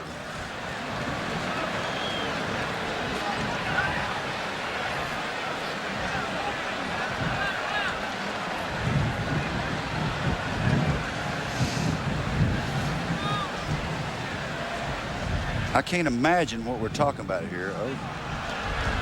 A push in the back from the offense, from the covering team. That's what the man said. I'm not sure you can do that. Why would you push somebody in the back? Terry Brown seems to be under the impression he can. Dead ball. Personal foul. Oh, okay. Illegal block in the back against the kicking team. The penalty is 15 yards from the spot of the foul. First down. Well, somebody just ran up somebody's back then. And then now what they did with that penalty, Ole Miss, put Arkansas in a position to actually go for something. They got 36 seconds. You can hit a couple and throw it in the end zone. Mark off to the 38. Matt Jones, the quarterback. DeCorey Birmingham, nowhere. 4 or 5 blue jerseys surround him. First to get there, Jamie Mitchell. Well, I can't believe that. McKinley Boykin doing a great job, just like he did last week against Alabama, just in the backfield. They'll have to let it run out now. I don't understand the call. You got to try to go get some points, I think, when you got that much time and that good a field position. Way fake. Wanted to go deep, can't, keeps. Only to the original line of scrimmage as time runs out on the first half. Well, we can't call it the best played first half we've ever seen because it wasn't even close. It is, however, close on the scoreboard, and it's a 10-7 lead for Ole Miss over number 20, Arkansas. We send you back to Matt Winder in the studio. All right, Dave, and not to harp on the Archie Manning thing, but this would be the first 4-0 start in the SEC since Archie played in Oxford back in 1970. Welcome into our college football studios. Get you around the SEC. Auburn, just a weird team. Tigers won 6 of their last 7 against top 10 opponents when they were ranked significantly lower, which was the case tonight as they traveled to Death Valley, but this is not a good start. Matt Mock to Devery Henderson, 64 yards and the touch, 7-0. Tigers have a chance to take over first place in the SEC West by themselves, but all Bayou Bengals. Mock to Michael Clayton, up and over. They've got another touchdown since. It's now 21-0. Back in Oxford, where we've had yet another downpour just after the performance of the Ole Miss marching band at halftime. Lightning continues. Wind is picked up. So both Eli Manning and Matt Jones have their work cut out condition-wise in the second half. It's 10-7 Mississippi over Arkansas. And our ESPN 2 game track will show you a mistake-muddled first half. It's the only touchdown for Ole Miss, 2 yards. Rick Rosano from Manning. Arkansas at the end of a drive getting a 1-yard burst by the fullback Mark Pierce. Both teams, Bill, had major issues with penalty flags. 6 penalties for each team. It was as if they were trying to out-air each other. And looking to the second half, somebody's going to shape up and get some poise about them, and that'll be the team that wins. Let's go down to Heather. Well, guys, for Ole Miss, I talked to David Cutcliffe, and he said, we have got to find a way to run the ball. He said, we're frustrated offensively. Arkansas continues to put so many in the box. We've got to spread the field, get some separation from the secondary for our receivers. For Arkansas, it was amazing. Coach Nutt not as frustrated as we thought he'd be with the penalties. He said, hey, we've lost 3 running backs. We have a lot of people playing out of position because of all the substitutions. That's why we're getting the penalties, guys. All right, David Carlton has it teed up for the Hogs. Back deep, Ronald McClendon and Chris Collins, who does not have a catch yet tonight. So Arkansas has held the top Mississippi receiver very much under control. Well, that's exactly yards on the return. Excuse me, Dave, but that's exactly what David Cutcliffe was talking about when he said we've got to find some ways to get separation for our receivers. And he can talk about running the ball, but they're not going to run the ball well as long as Arkansas's got 9 stacked in the box. What they can do is throw and catch against anybody, and that's what they need to do. Very ordinary numbers for the first half for Manning, especially considering the last 2 games against Arkansas has thrown for well over 700 yards. And McClendon hit immediately after taking the handoff by the Rover, Jimmy Beasley. Back down again to Heather. Well, Dave, I told you that Houston Net said we were without 3 running backs. Of course, earlier we talked about Cedric Cobbs and Howard being out for the game. Well, now Brandon Holmes is out. They think he has a PCL tear in that right knee. He will not return. They think he might be up for surgery in the upcoming days, guys. Not good news. Holmes, who had moved back to running back, his original position after playing defensive end this year. He was back to help fill the holes left by those other 2 injured Arkansas running backs that are mentioned mostly by their leader, Cedric Cobbs. McClendon again, the 13 tailback, getting the start here in the 3rd quarter. And they'll look at 3rd and about 5. After all those errors and considering the fact that so many people are playing out of position for Arkansas, I'm going to reconsider what I said before the half when I said that Houston Nutt was wrong not to try something. He had 36 seconds. His offense had done nothing but sputter. He needed to get in the locker room at 10-7, come out here and play some defense, and that's what they're doing. He was right, I was wrong. Manning with 3 wides. Arkansas showing blitz, and here they come. It's picked up and batted away. Manning trying to throw on the run, and Huckabee shadowed him every inch of the way and knocked it right back in his face. This is an offense that is accustomed to scoring more than half the time. This time the protection is perfect. I assure you that Latino was in the faces of the old linemen. That time Eli had plenty of time. The ball was tipped very alertly by Jeb Huckabee. Nice play. Getting those hands up. Junior from Searcy, Arkansas, getting the high fives. Cody Ridgway, they come after him a little bit, and a very short kick. It's an Arkansas bounce and a roll with a 39. Only 26 yards for Ridgway. The most important aspects of winning football are ball security, field position, and hitting in that order. The ball security has been reasonable even though the play has been sloppy. Field position will become the dominant theme on a wet field and a sloppy football. Matt Jones played all but one series in the first half. 4 of 7 through the air, minus rushing yards. And this for a guy who is a weapon, not just a scrambler, although he's got a scramble here, and he's dropped for a loss at the 33 by Charlie Anderson. Jones, as a runner, Bill, averages nearly 8 yards per carry, and that tells you right there that he is not only running when the defense forces him to. Nobody hits him. Watch here. There are 2 players here. Charlie Anderson is the last of the 2, second of the 2. They don't even touch him. They do finally get him on the ground. They just sort of brush him and he trips and falls, but you can't get a shot on the big guy. -5, second and 15. DeCorey Birmingham is strung out. A flag down. He is dead. Coming up was the strong safety Kelvin Robinson. Their 3rd leading tackler, specializes in big hits like that, and it's holding hogs. Big Sean Andrews, number 73, the All-American offensive tackle, holding on Josh Cooper, defensive end.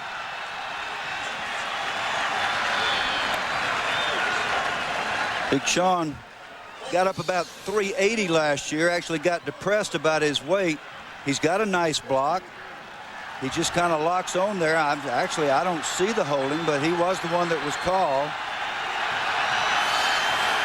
3rd and a long, long way. His brother Stacy, an offensive lineman here at Ole Miss. So 3rd and 17, Arkansas. 3 wide stacked on the left side. Very short yardage for Stephen Harris as Eric Oliver comes over from free safety. A really funny-looking stack eye formation. When I say funny-looking, odd, in that it's a variation of the bunch, but all 3 of the wide receivers are lined up behind one another. It was designed for the first 2 to be blockers and for George Wilson to be the receiver.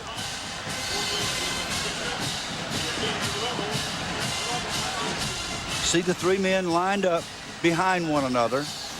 First 2 become blockers. The 3rd is the receiver, but an excellent defensive play. Both offenses begin the second half with a 3 and out. Jacob Skinner. Big kick. Chases Espy back inside his 15. Espy reverses field, tries to get the cutback, and a 56-yard kick with a return of 6 yards. One of the longest kicks all season by Skinner. Still 10-7 Ole Miss. Dial 1 for restrictions. See your retailer.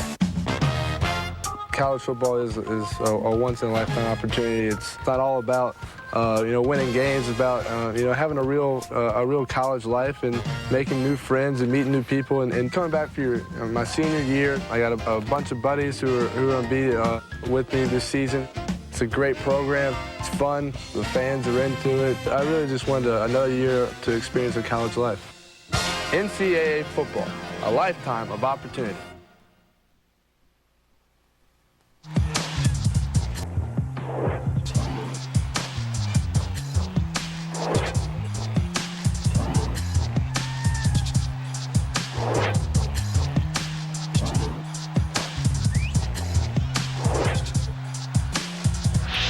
Recognize any of those guys, David?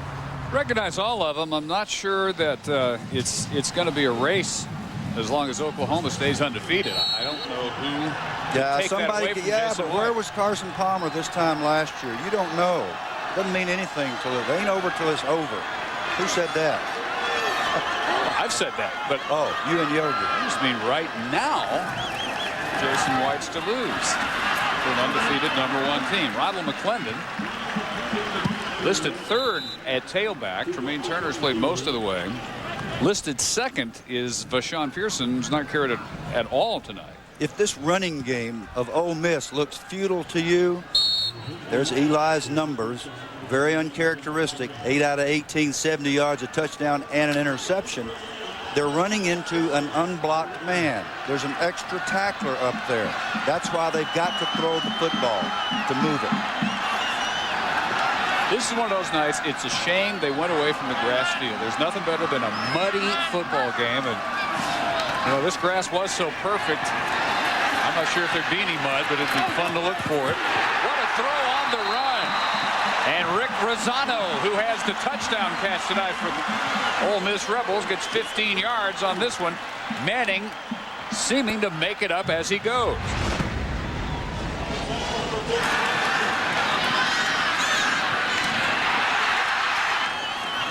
Tay Biddle setting up the score to Rosano back in the first half. And at least as impressive as Jones has tonight when he's had to keep it. And even when he doesn't make the first down, he makes the first down. Because he's Eli or whatever. From the 38. Big draw. And that one intended for Collins, who had broken off his pattern. Got away from him. But look, you got 21 normal mortals out there on the field, and you got one great player, number 10 with the dark blue shirt. What does he do best? He throws the football, so he's going to miss a couple because the ball is a little slick, but he's not going to miss many. You use your greatest weapon. Well, not all of that is weather, but some of it is. Give an awful lot of credit to the Arkansas defense. Hard-hitting group again tonight.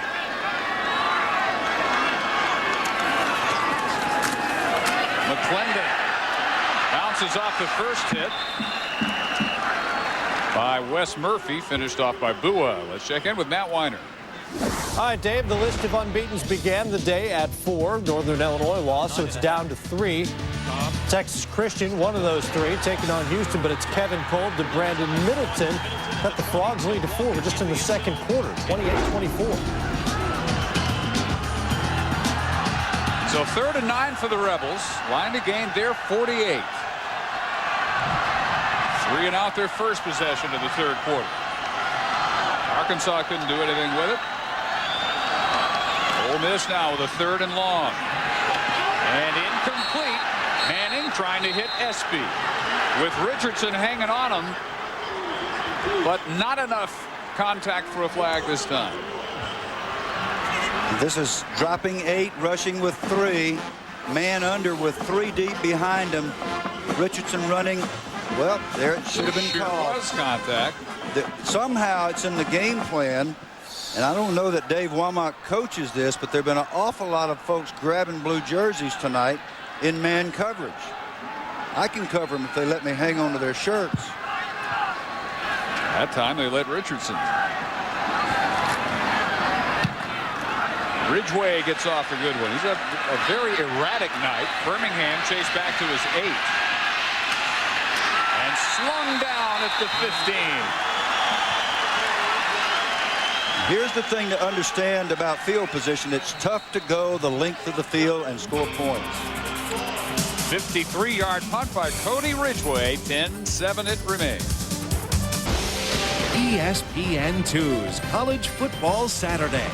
Brought to you by Saturn, makers of the highly adaptable View, redesigned L-Series, and the fun-to-drive Ion. And by Wendy's Classic Hamburgers. It's better here. Well, back in a steady downpour, Vaught Hemingway Stadium, Oxford, Mississippi. Not as hard as it's rained all night. Arkansas at the 15-yard line. And after the carry by Birmingham, let's hear from Matt Weiner. Hi, Dave. In Colorado being heard from at home against Oklahoma. They keep their drive alive thanks to a defensive holding on a fake field goal. And then it's Brian Calhoun from Joel Klatt, 27-14 Sooners. When LSU continues to shut out Auburn, what is with Auburn this year? Sometimes they look like the team that they were predicted to be, top 5. Jones on the option keeper, stuck at the 20-yard line, and 3rd and 5 from there. Well, I think it's kind of like you just said a minute ago. You reminded me, let's give Arkansas's defense some credit. Give LSU's defense some credit. They really are very, very good. And they have stopped everybody this year. Even in the game that they won, they had to make a couple of mistakes to let, the game they lost, to let Florida score easy touchdowns. Florida didn't run it down their throat. It's not been a night for the offenses, especially not for Arkansas, as they run on 3rd and 5, and they don't come close. Wow, what a hit by Eric Oliver. Number 26, the leading tackler. Kelvin Robinson, 39, right there to help him, and they stopped him in his tracks.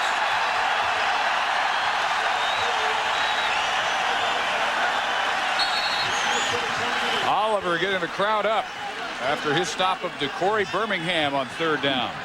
1 yard short of the first down. Good defense, both teams. Both punters have had big kicks here in the 3rd quarter. Jacob Skinner, freshman from Texarkana, not so good this time. Very low. Does take an Arkansas hop. Espy picks it up and returns it across the 40. Ole Miss began play tonight undefeated in the conference at 3-0, 5-2 overall. South Carolina next. Auburn and LSU before they close with the Egg Bowl in Starkville. So they have a favorable home schedule the rest of the way. Just don't have anything that's going to be easy. No matter what kind of season Mississippi State's having, that will be Jackie Sherrill's final game as their head coach, and it's in Starkville.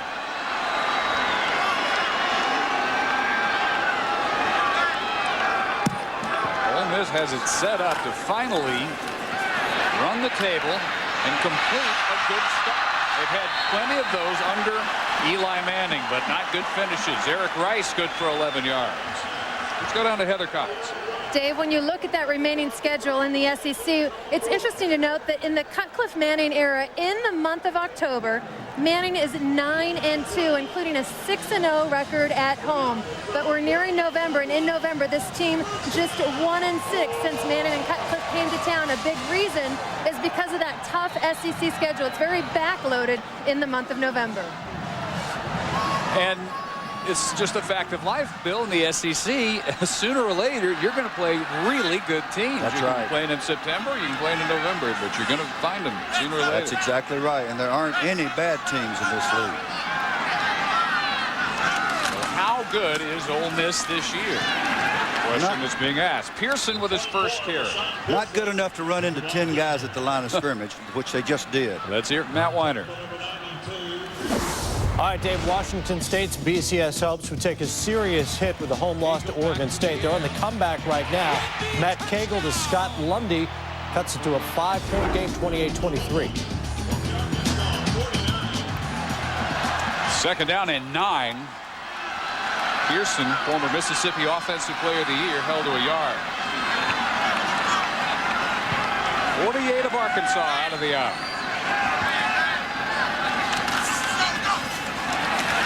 And again, Bashawn Pearson. Very little. It'll be 3rd and 7. Well, in case I begin to sound like a broken CD, So you're modernizing because you would have said broken record not that long ago. At one time, I would have said that. Ole Miss needs to throw the football. They threw it on first down. Nice little misdirection package. Throw and catch to Eric Rice for a first down, and now they've run into the teeth of a 9-man front twice in a row, and they have 3rd and 8. Hogs back up. 2 safeties drop back into coverage. Manning with time, and he fires complete. Kerry Johnson's inside the 30. 18 yards from Manning. If you see all 22 players, you see how beautiful the execution was there. This is a 2-deep zone, and there's a window in the zone. Peyton Manning throws it into the window. His receiver, Kerry Johnson, arrives at exactly the right time, and that's what you normally see with this offense. Johnson, a junior from here in Oxford. 1/4 of his catches this year have gone for touchdowns. This time the play fake, the roll, and tripped up after making the catches Lorenzo Townsend, the junior fullback. Usually their best receiver coming out of the backfield. And had Townsend not tripped and slipped on the turf, he's going to run another 10 or 12 yards. They got it clicking now. A little rhythm on offense for the first time this game. Just going to say this is the first time it feels like they had some offensive rhythm. Where it's come from, not as important as the fact they finally have it. And they keep it now. Picked up a 3rd and 9 a moment ago. Now they've got a 2nd and 6. Off another play fake. Very quiet night tonight. Chris Collins, and he's hit it to 20. It'll be 3rd and 1 from there. Tomorrow night, Priest Holmes, Dante Hall, Kansas City Chiefs. Trying to remain undefeated, they host Drew Bledsoe, Travis Henry, and the Buffalo Bills. Bills Chiefs Sunday Night Football, 8:30 Eastern on ESPN. Also available on high definition, ESPN HD. Call your cable operator or DirecTV of the Dish Network today. It all starts with NFL Primetime, presented by Miller Lite at 7:30 Eastern.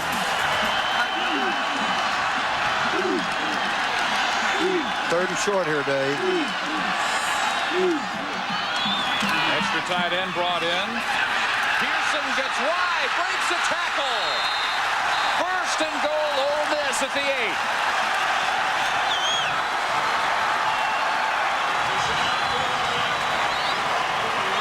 What a great job of running the football. Nothing inside. Every gap fill, breaks the tackle. And a shot at a head tackle, whatever that was. Not a very good effort by Marvin Jackson, number 3. Not much of a football tackle. Now 1st and 7 inside the 10-yard line. 10-point lead would be mighty large the way Arkansas's offense has struggled tonight. Throw on the run after the fake, and tripped up is Townsend right at about the line of scrimmage.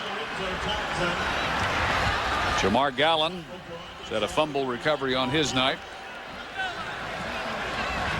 Mississippi has had at least 40 points for their last 5 games.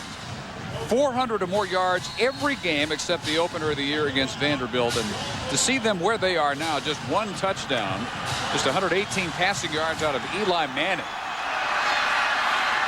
shows you what the Arkansas defense has accomplished. Their offense, however, has had even more trouble than the Ole Miss attack. On 2nd and goal from the I, Pearson gets inside the 5, and 3rd and goal now from up 4.5. The whole game switches here if they have to settle for 3. Well, I think it's very, very important, not just for the scoreboard, but for morale and for what this team is trying to establish against Arkansas that has been their nemesis. They need to knock this in the end zone. They've been great in the red zone this year at everything except scoring touchdowns. Collins comes wide, bottom of your screen.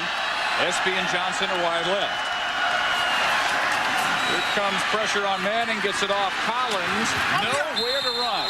He turned into a bevy of white jerseys led by Caleb Miller. What happened there is Eli got caught with the blitz. He saw it coming. Nice play by Eddie Jackson, number 30. He had no place to go, and he didn't have time to get out of the play. The play's no good when you got an all-out blitz and man coverage. They're just squatting out there waiting for that quick throw. Very, very good defensive call by Dave Womack, defensive coordinator for Arkansas. So again comes Jonathan Nichols, the all-time leading kick scorer here.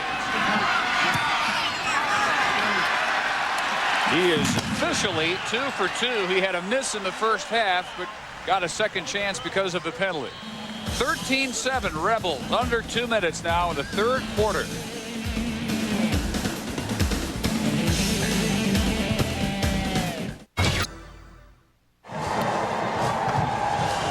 The Arkansas defense rising up to at least hold Ole Miss to 3.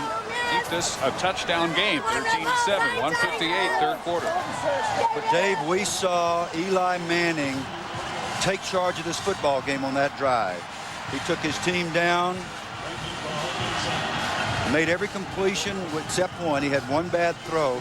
The rest of the throws were perfect, and that's what he can do when he throws on rhythm and they do their little misdirection things. They're very difficult to stop, and then you can mix in the run, which is what they did. They just needed that touchdown. Boy, I hope I don't jinx this, but I don't think it's raining. I think for the first time since the middle of the first quarter, too late now. How could you say that? There is no rain falling, and in fact, I haven't seen lightning in a while. I give it 3 minutes to do it. Okay. Now that you said it. Well, I'm more concerned about the lightning than everything else that's accompanied the show tonight.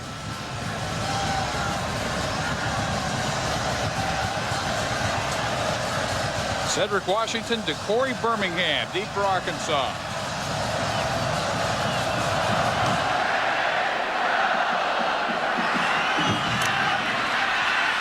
Washington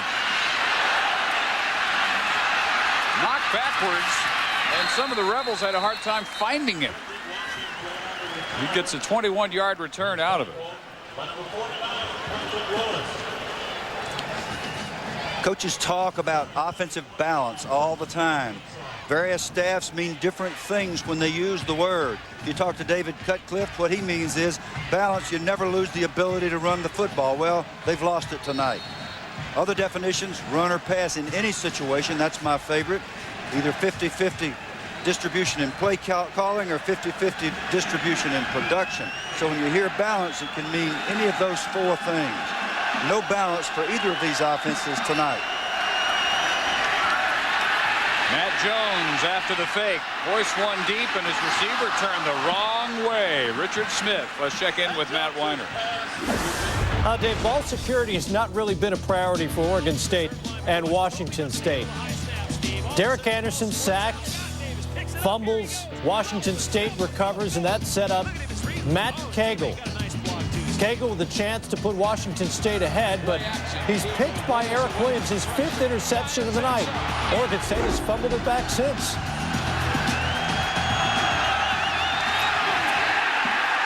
Another big stick, Ole Miss. Caught in the backfield by Jamie Mitchell. Kyle Dickerson. Dickerson listed as the starter tonight. We've actually seen very little of him, but with Brandon Holmes out with a possible PCL injury, look for the sophomore from Memphis, Kyle Dickerson, perhaps more here in the second half. Arkansas, the second leading rushing team in the SEC, got 40 yards tonight. Ole Miss 81, far off their averages.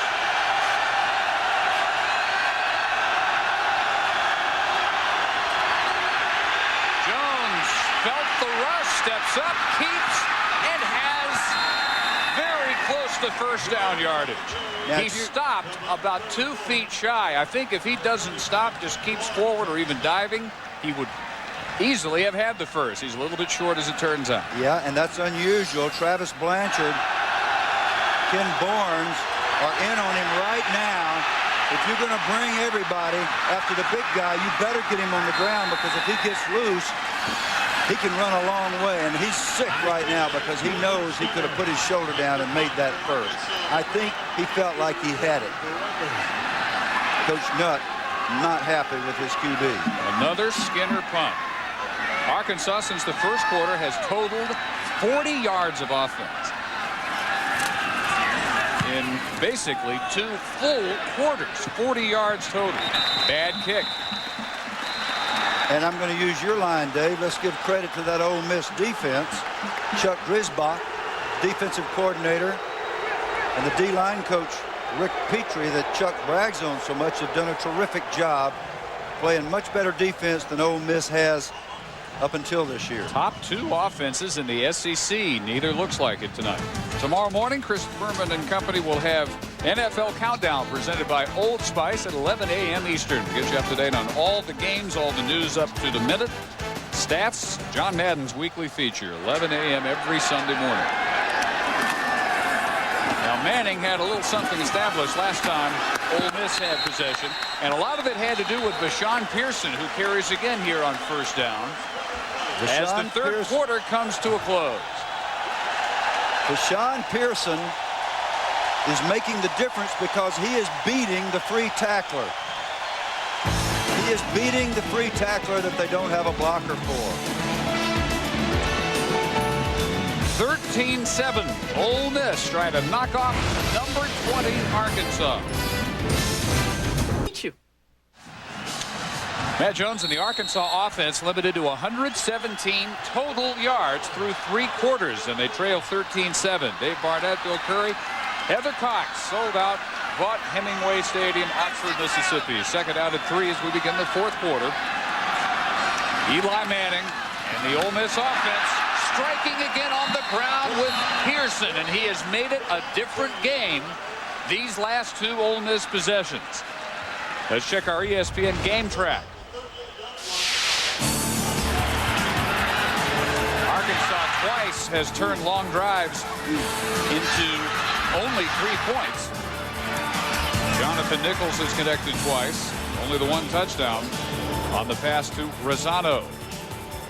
Total of 12 penalties, although I think we got penalty free through the 3rd quarter. Don't say that either. Speaking of jinxes. First down for Mississippi. Rosano up the middle. Let's check in with Matt Weiner.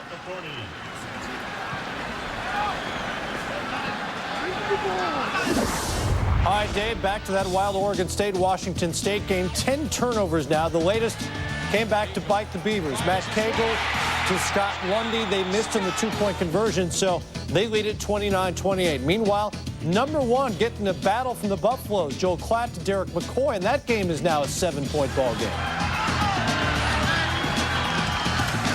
Second down and 8.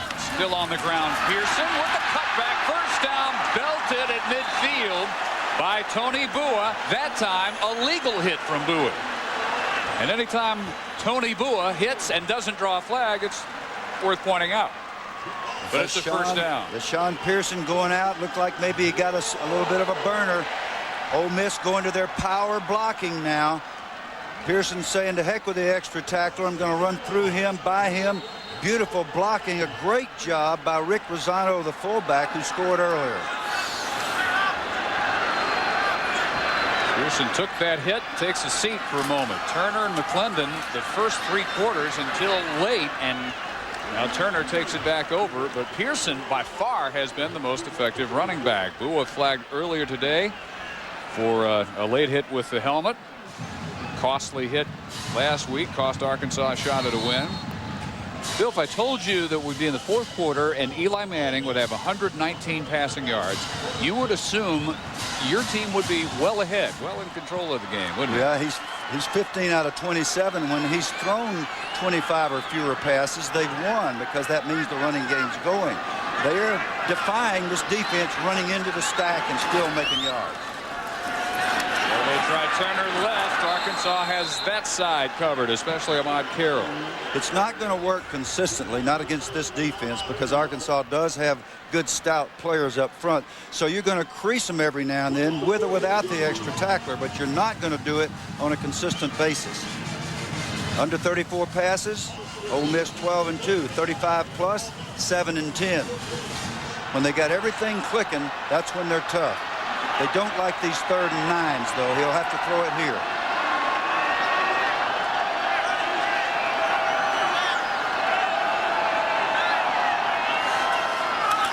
Three-man rush.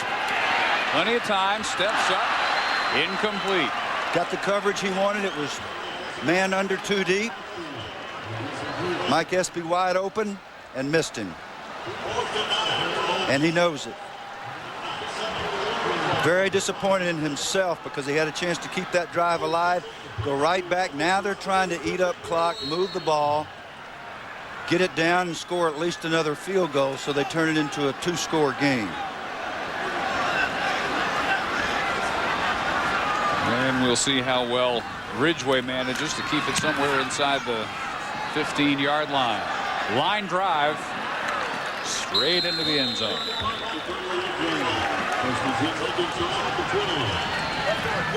So he'll net only 28 yards on that one.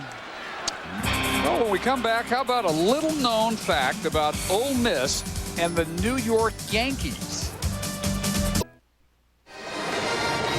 Back in Oxford, Mississippi, Ole Miss is up, but in the midst of the World Series, we thought we'd bring you a little bit of baseball trivia. What many people don't know is that Casey Stengel, the Yankee manager of World Series infamy, was known throughout his career as the Ole Professor. He actually earned that moniker here at Ole Miss. In 1914, he came to Oxford looking for a warmer climate to rehab his arm. Ole Miss says, yeah, you can come. We'll give you room and board. But when you do it, you've got to manage our baseball team.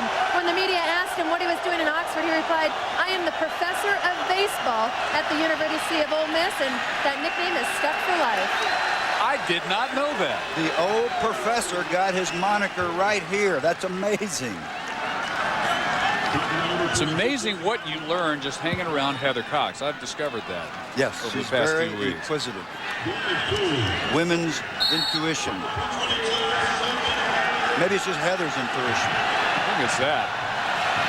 Well, the Old Professor's ghost is not happy right now because the Yankees, we understand, having a tough night.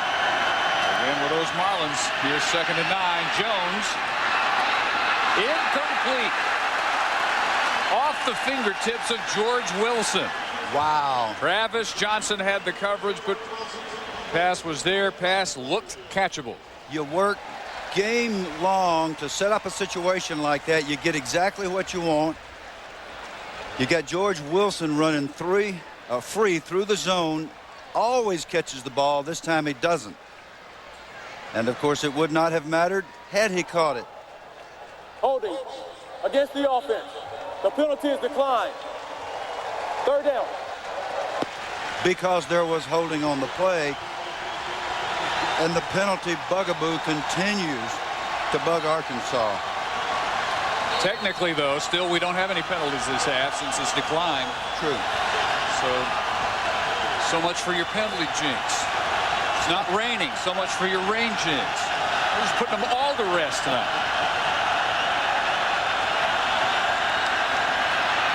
Blitz all over Jones, but he gets away. And his throw on the run, incomplete. Intended again for Wilson. The last guy I saw do that was Donovan McNabb when he was at Syracuse. And Al Wilson, the great middle linebacker for Tennessee, had him dead to rights. He swung away. The difference was that Donovan completed about a 60-yarder, and Jones didn't. Looky here. This guy could get out of Sing Sing. Charles Clark, number 20, just couldn't get a handle on the big guy. I don't know how he does it. 4 straight 3-and-outs for Arkansas. 434 per game average in total yards. 2nd best in the SEC. They have looked nothing like that tonight. 118 total yards. Here comes a flag, though.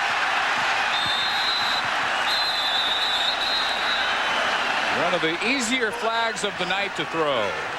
Ahmad Carroll. Now, when I say that a team is playing uptight, meaning they're pressing, that's the kind of thing I'm talking about. The normally reliable Ahmad Carroll, great job of covering the punt. The Batman himself does a dumb thing. He hits the guy before the ball gets there. Okay, we rave about George Wilson's hands. He drops a ball. Kick catch interference against the kicker team, impeding the opportunity to complete the catch. The penalty is 15 yards from the spot of the foul. 1st down.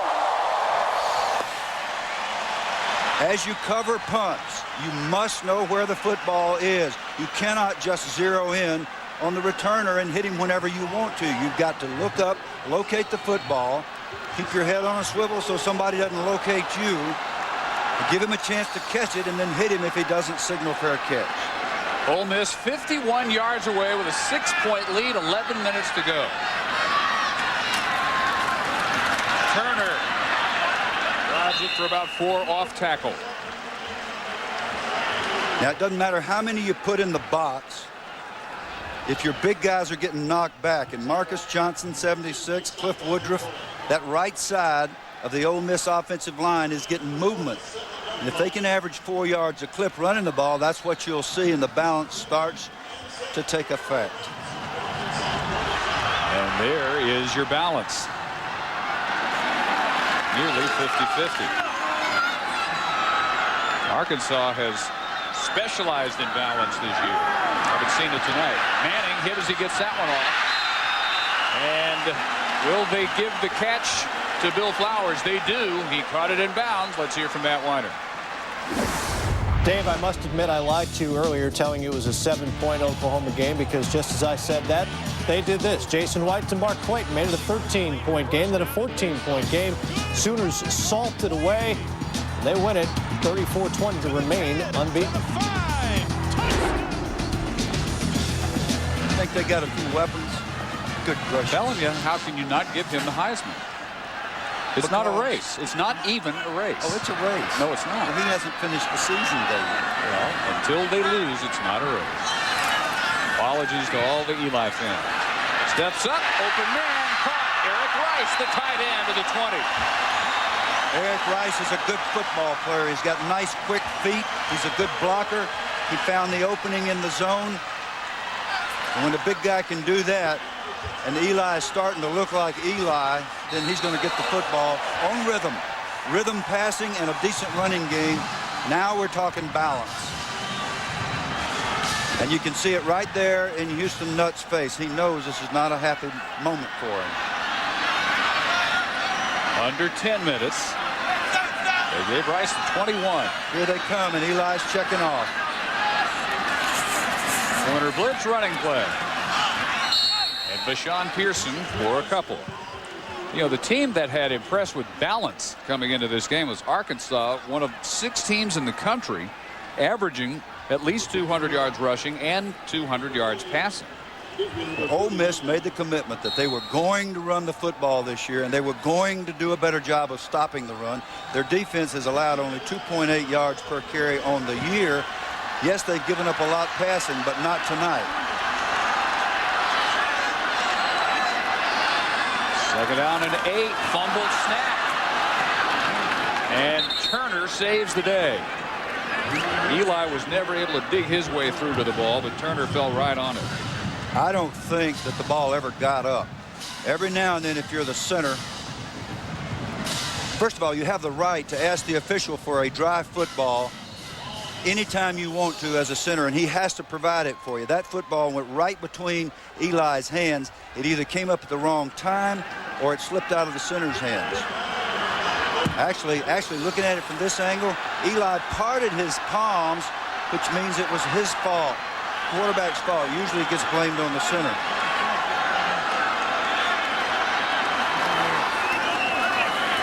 Manning chased out of the pocket and threw that about 10 yards in front of Tremaine Turner. So Arkansas steps up, gets a defensive stand, and it will force a difficult field goal from somewhere around 44 yards, if that's the way they decide to go. And here comes Nichols onto the field.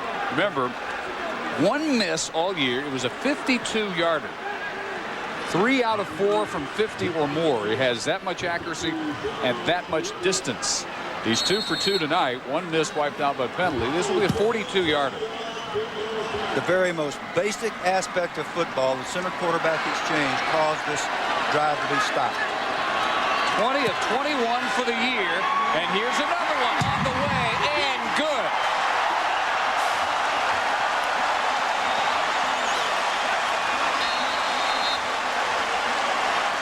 There's a pretty strong candidate for the Groza Award for the best kicker in the country. Jonathan Nichols is almost perfect. ESPN 2's College Football Saturday. Brought to you by Acura. Experience the performance today at your local Acura dealer. And by Prevacid. Ask your doctor if prescription Prevacid is right for you. Last week, Arkansas came up with a near miraculous come-from-behind win. They did everything but get the win against the Florida Gators. They're in the same position now, 8:15 to go. 2 scores needed to pull this one out in Oxford as they trail 16-7 after the 3rd field goal of the night from Jonathan Nichols. Lee Rogers kicks it off low. And taken on a hop by Cedric Washington. Not much of a return. Perry Johnson rides him down at the 14. Studying Ole Miss's kicking game, one of the strongest aspects of it is their coverage of kickoffs. They consistently force their opponents to start inside the 20-yard line, and that goes back to what we've been talking about all night long. Field position, turnovers and field position, and hitting determine football games. Matt Jones, no running threat whatsoever. You're not going to believe how little total offense Arkansas has managed here in the second half. And another incomplete. Let's go down to Heather. Dave, as the crowd starts to get hostile, the mood on this Arkansas bench is one of composure and quiet confidence. Confidence with the knowledge that they have one of the best O-lines in the country, and composure due to the fact that this is a veteran team. 21 of the 22 starters are upperclassmen. This offense is not rattled, and know that 8 minutes is a heck of a long time in a ball game, Dave. Well, that may be true, but they have managed 11 total yards in the second half. 11. 2nd and 10. Flag down. Jones throwing for Richard Smith. And if it stands, 13 yards. While they sort it out, let's hear again from Matt. All right, Dave, Washington State figures to play a prominent role in this BCS picture if they can hang on and beat Oregon State in the comeback. Has happened. Jonathan Smith, 21 yards. Cougs up by 8 with $1:43 left. Against the offense. Only 6 men on the line of scrimmage. The penalty is 5 yards from the previous spot. Repeat, 2nd down. Now that is an unbelievable mistake by a veteran team. Heather just talked about all the senior leadership, and you can't get a legal formation. You must have 7 men on the line of scrimmage. A very fine throw and catch taken away. Now 2nd and 15. 11 total yards in a quarter and a half. Jones feels heat coming from Travis Blanchard, steps away and keeps. Jones where he's most dangerous. Lost it. Fumble at the 25. Ole Miss recovers. Eric Oliver comes away with it.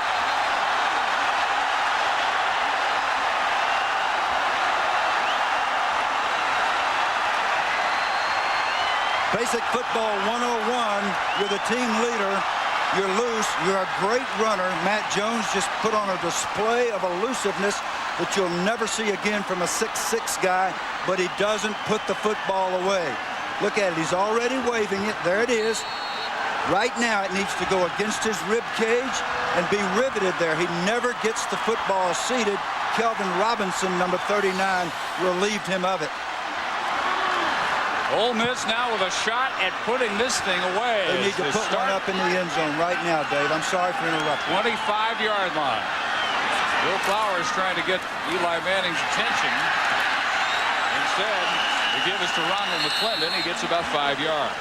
Flowers is out here. He can fly, and he's got man covered, and he was dying for Eli to throw him one.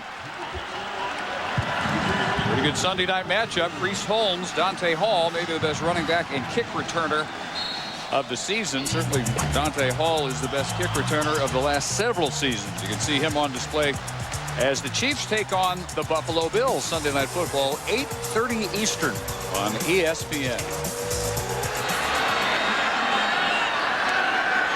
Manning on on 2nd and 5. Under 7 minutes now.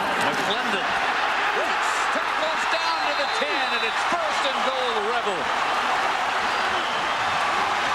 And I stand corrected. They do not need to put one up in the end zone. They need to keep running the football because they are good at it now. I guess I had to learn the hard way. And here they come, knocking people off the ball. Excellent running, sticking on blocks, running through the extra tackler, power blocking, 3 different backs, Turner, Pearson, McClendon.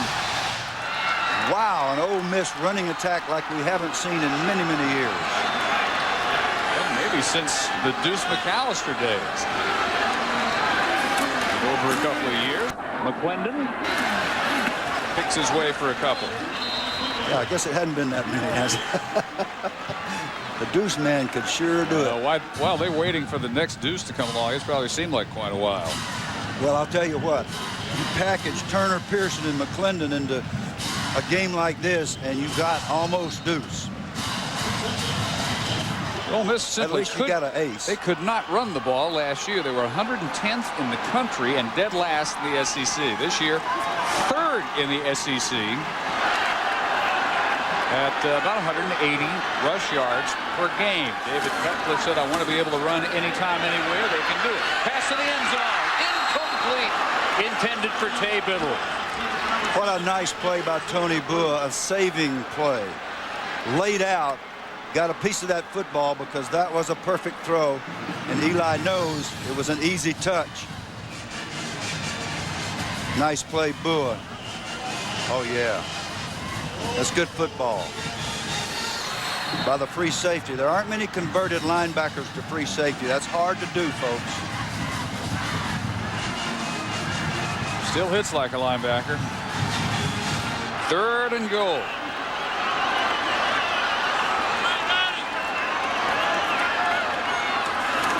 Little one in motion. McClendon. An odd call there. 3rd and goal, 10-yard line. Try and run to the short side of the field, and McClendon gets only a couple of yards. So back will come Nichols in the field goal unit. If Nichols makes this, Ole Miss will be getting real close to their average scoring on a percentage basis for drives. If he makes this, they'll be 5 out of 12, which is not quite 50%, but very close to their average for the year. It's already a 2-score game when they took it to 16-7. 25-yarder, another chip shot. He nails another one. 22 of 23 for the year. Jonathan Nichols, 19-7 Ole Miss, just under 5 minutes to go. When we come back, a look at Archie's bunker. They have quite a shrine for the Manning family. We'll look And 2. 19-7 Ole Miss. You're Eli Manning for 5 years now. Every day you come to the football facility here at the University of Mississippi, you are reminded in very obvious fashion about the legacy that you follow here. In this case, the legacy of his father, Archie, some 3 decades ago.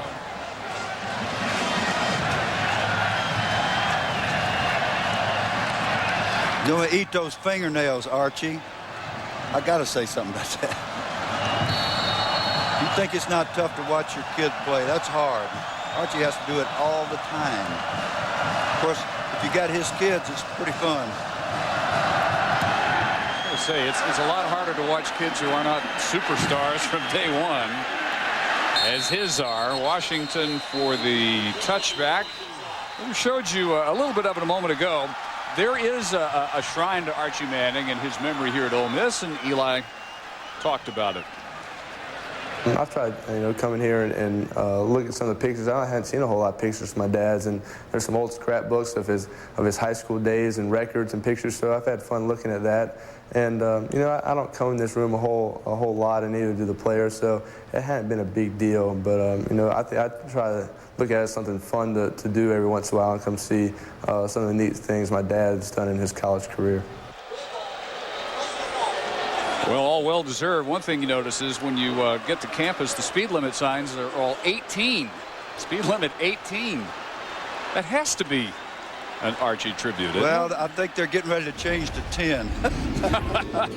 You're going to have to slow down by almost half. There's Archie. There's the man. What a player. Folks wanted Peyton to come here. He chose to play for David Cutcliffe, the offensive coordinator at Tennessee. Eli took his father's roots over when Cutcliffe made the move to become the head coach at Ole Miss. After the personal foul penalty on the kick marked off against Ole Miss, Birmingham brought down by Ken Bournes. When you look at the careers after 37 games, higher percentage goes to Peyton. Peyton with slightly more yards than Eli, but the touchdowns are what's remarkable. Same exact number between Peyton and Eli. And I think, considering the supporting cast that Peyton has, Eli has been more accomplished. He's had to get more done on his own. Jones having to go to the air. George Wilson at the 45. Not quite enough for the first third and inches. Dave, we ought to explain why the ball's at the 45. It started at the 35 because Ole Miss committed a personal foul on a ball that was kicked into the end zone. Absolutely inexcusable. Carrying for the first is Birmingham. Inexcusable, you'd think almost impossible. Well, it's just somebody doing something dumb, taking the cheap shot, throwing a little forearm, trying to be a wise guy. We couldn't see who it was, but I assure you the coaches will see it. And if this game gets tight, which it very well could, whoever committed it will be a big part of the reason. Now, Arkansas always comes back. They've been great in the fourth quarter all year. Jones intended for Smith, who slipped on his cut. Let's check in with Matt. Dave, we've got overtime in Vegas. BYU visiting the Rebels. Matt Berry pushes it over with time running out. 20 all. We are into the first round of OT.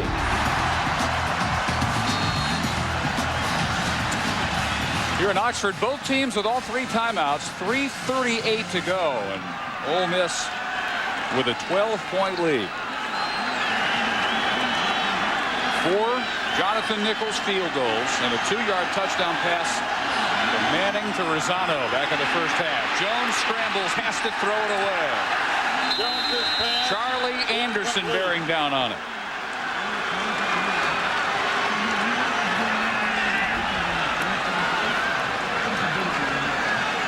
We said earlier that one of the teams would come out and display poise in the second half, and up until this point, it has been Ole Miss. However, we have to remember that Arkansas has come back in every game, even the games they've lost this year. They were coming back hard at Florida, and they're only 2 scores behind. Plenty of time. Jones has plenty of time, decides to keep. He will be very close to the first down marker.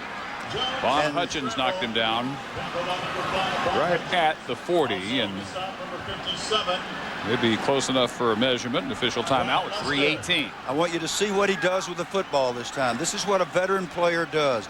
You make one mistake, you come back. The next time you run, you put it away, you cover it with both hands. That's exactly what Matt Jones did.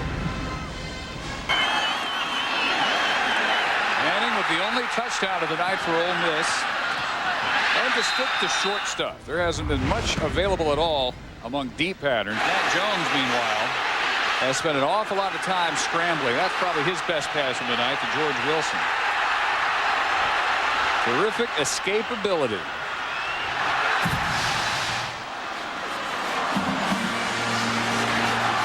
By the hair on their chinny chin. Arkansas gets the first down. Jones just 7 of 16 through the air for only 62 yards.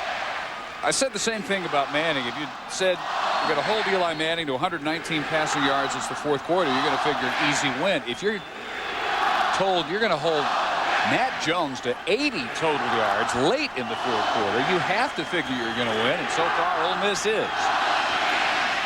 Jones wanted to go deep, goes over the middle, and it's caught at the 24-yard line. Cedric Washington with an Arkansas first down, a gain of 17 yards. Now the score was 33-7 against Florida last week. Arkansas came back to 33-28 late in the fourth quarter, had an interception and had it taken away on a personal foul by Bua. Otherwise, they might have won that game, and they were down by a lot more than they are here. This team is never out of a football game. And again, they have all 3 of their timeouts. Incomplete. Intended for Smith. 2:43 to go, 2nd and 10. They need 2 touchdowns, and they'll have to score quickly, onside kick, and go again. Matt Weiner, what you got? Well, Dave, we've got one of the 3 remaining members of the ranks of the unbeaten trying to remain so. Horned Frogs of TCU added Brandon Hassel to Reggie Harrell. Set up a touchdown. TCU holding on to a 42-33 lead. TCU and Oklahoma, longest streaks in the country, 10 straight as TCU hangs on. Jones throws, batted away, and then caught but out of bounds. Travis Johnson knocked it away from Richard Smith, who's still concentrated enough to drag his feet and come very close for a touchdown catch. Now, this is a secondary that has been ripped for 331 yards a game passing. The last passing defense in the country, and they're playing with confidence. They're tipping balls. They're flying around. They're rushing the passer. They're doing what they need to do to get this job done. Excellent call. 3rd and 10.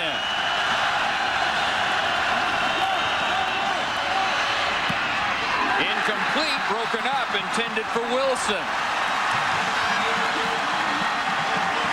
And Arkansas down to its last chance with 2.5 minutes. And one terrific effort after another. Von Hutchins, number 5, they got to go for it. Got to go for it. Von Hutchins batted that away from George Wilson. This is exciting. This is a close football game. Hey, finally. Yes. Arkansas will use its first time out of the second half to talk about how to stay in this game.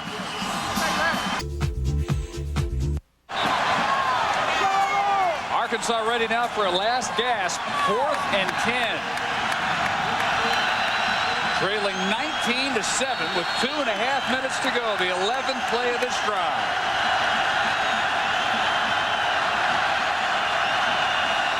Ole Miss comes with a corner blitz. Jones hit as he gets rid of it to the end zone. Intercepted. Travis Johnson with his 3rd interception of the year.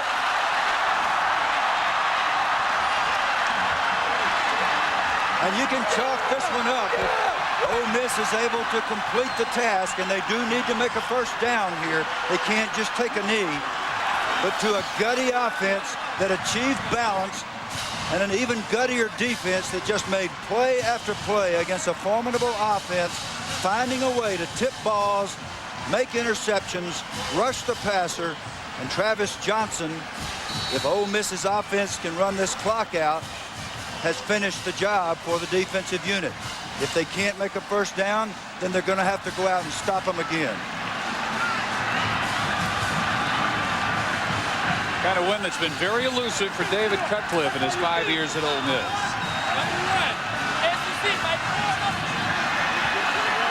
Jones can only hope his offense can get it back one more time. Tremaine Turner to try and run off as much time as possible. Arkansas with 2 more timeouts. Not using it here.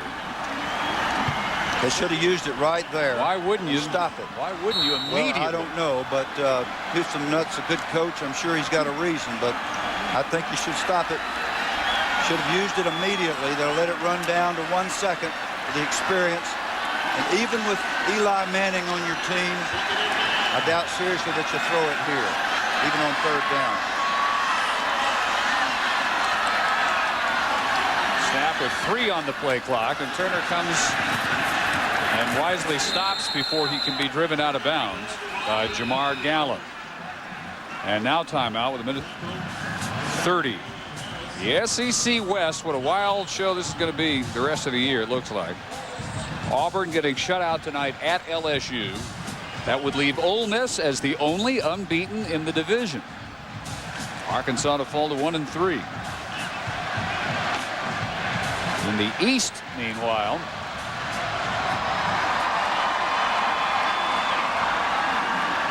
Georgia almost knocked off non-conference by UAB today. They're the only one-loss team. Tennessee in 5 overtimes survives their challenge, so they move also to 5-2. Let's hear from Matt Weiner. Well, Dave, to illustrate that point, Ole Miss the only unbeaten because Auburn getting soundly beaten in Death Valley. Mad Mox, Devery Henderson, second time they've hooked up. 31-0 LSU up. That game over on ESPN. Washington State sets up a big game at Southern California next week. They win it 36-30 after outscoring Oregon State 22-2 in the fourth. Wow, so when you set your clocks back in the morning, on October 26th, there will be one undefeated team in the Southeastern Conference, and it's going to be the Ole Miss Rebels, barring a miracle here. Well, Arkansas is over there trying to create just that, Dave. They had a lengthy defensive huddle.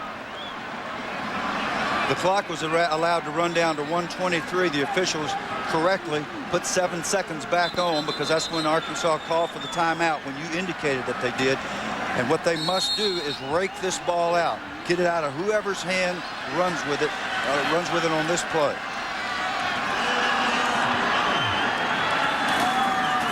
Still on the ground on 3rd and 9. Tremaine Turner. Well, for a second, I thought the ball was loose. It's a helmet that comes loose. I did too. That's all.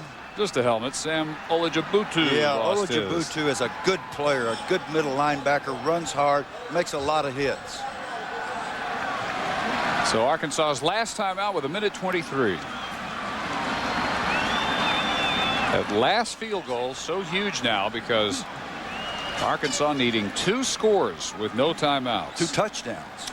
Tomorrow morning, Chris Berman, Tom Jackson, Steve Young, Chris Mortensen, and Michael Irvin bring you NFL Countdown presented by Old Spice beginning at 11 a.m. Eastern. Reports from every game, all the up-to-the-minute news and information. John Madden's weekly feature. Sunday, NFL Countdown on ESPN.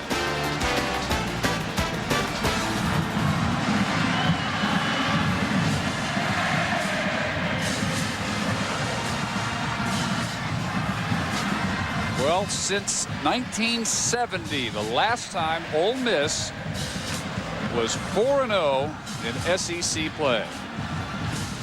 They're 1:23 away from being 4-0. Well, they not the only reason Archie's proud, though. Still got to punt this football. They still got to get it out of there. Then they got to run tackle somebody. So this is where special teams means everything in a game like this. Been a pretty good month for the Manning family. Yeah, since September 28th, I think Archie's got to be rather proud of his quarterback sons. Good idea.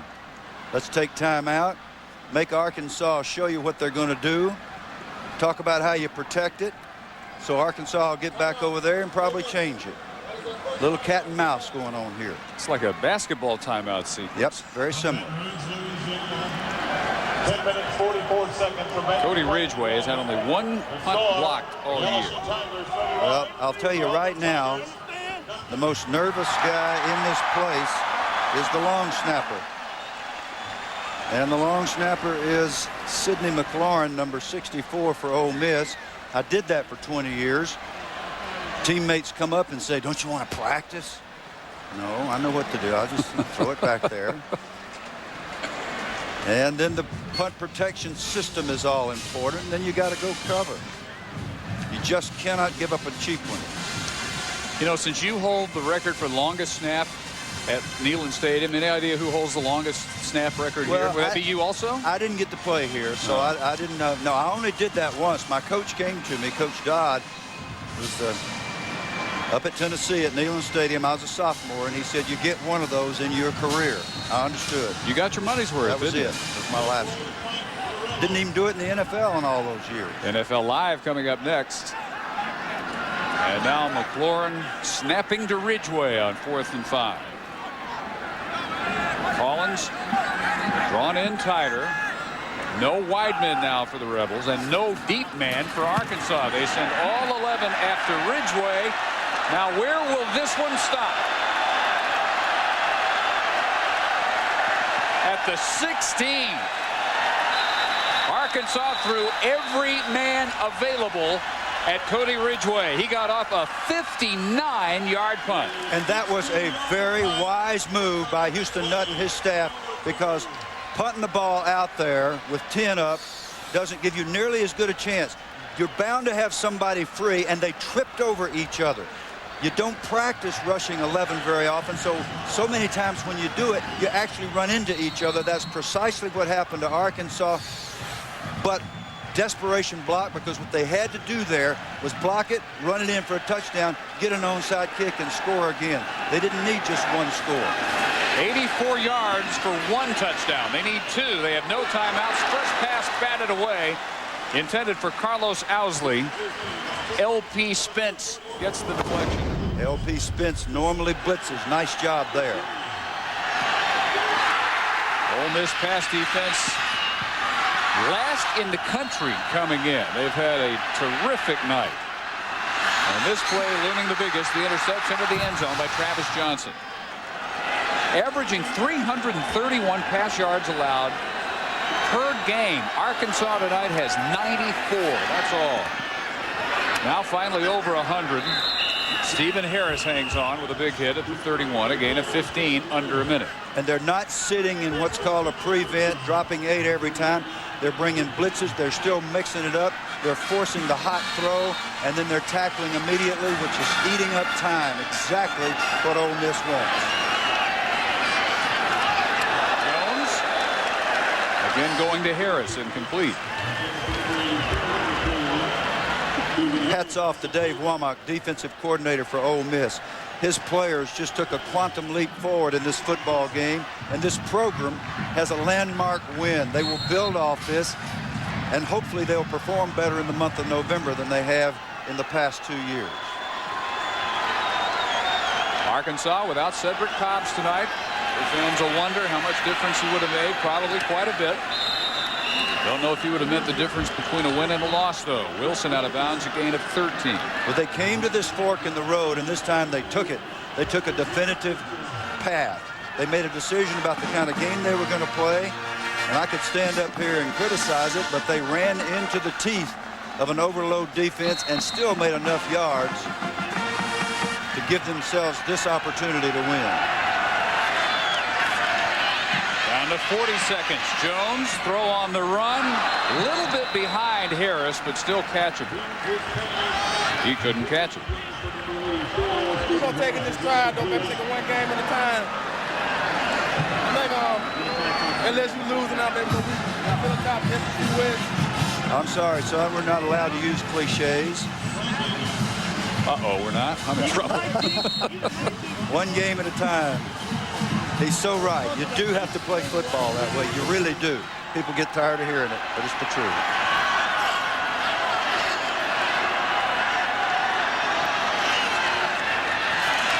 Jones with the pump fake. The deep ball underthrown. Nice adjustment, though, by Wilson, and he comes back for the catch at the 25-yard line. 32 yards, down to 29 seconds. Now, Wilson does that all the time. He did it about 4 times in the fourth quarter last week against Florida. Didn't matter who was covering him. He took the ball away from him, scored touchdowns in the end zone. That's why you can never count Arkansas out. Von Hutchins on the cover. They blitz Jones, gets away, throws complete, but unable to get out of bounds or even close to it. And so from the 23 is where the snap will come after the catch by Baker. Clock rolling, 8 seconds, 7.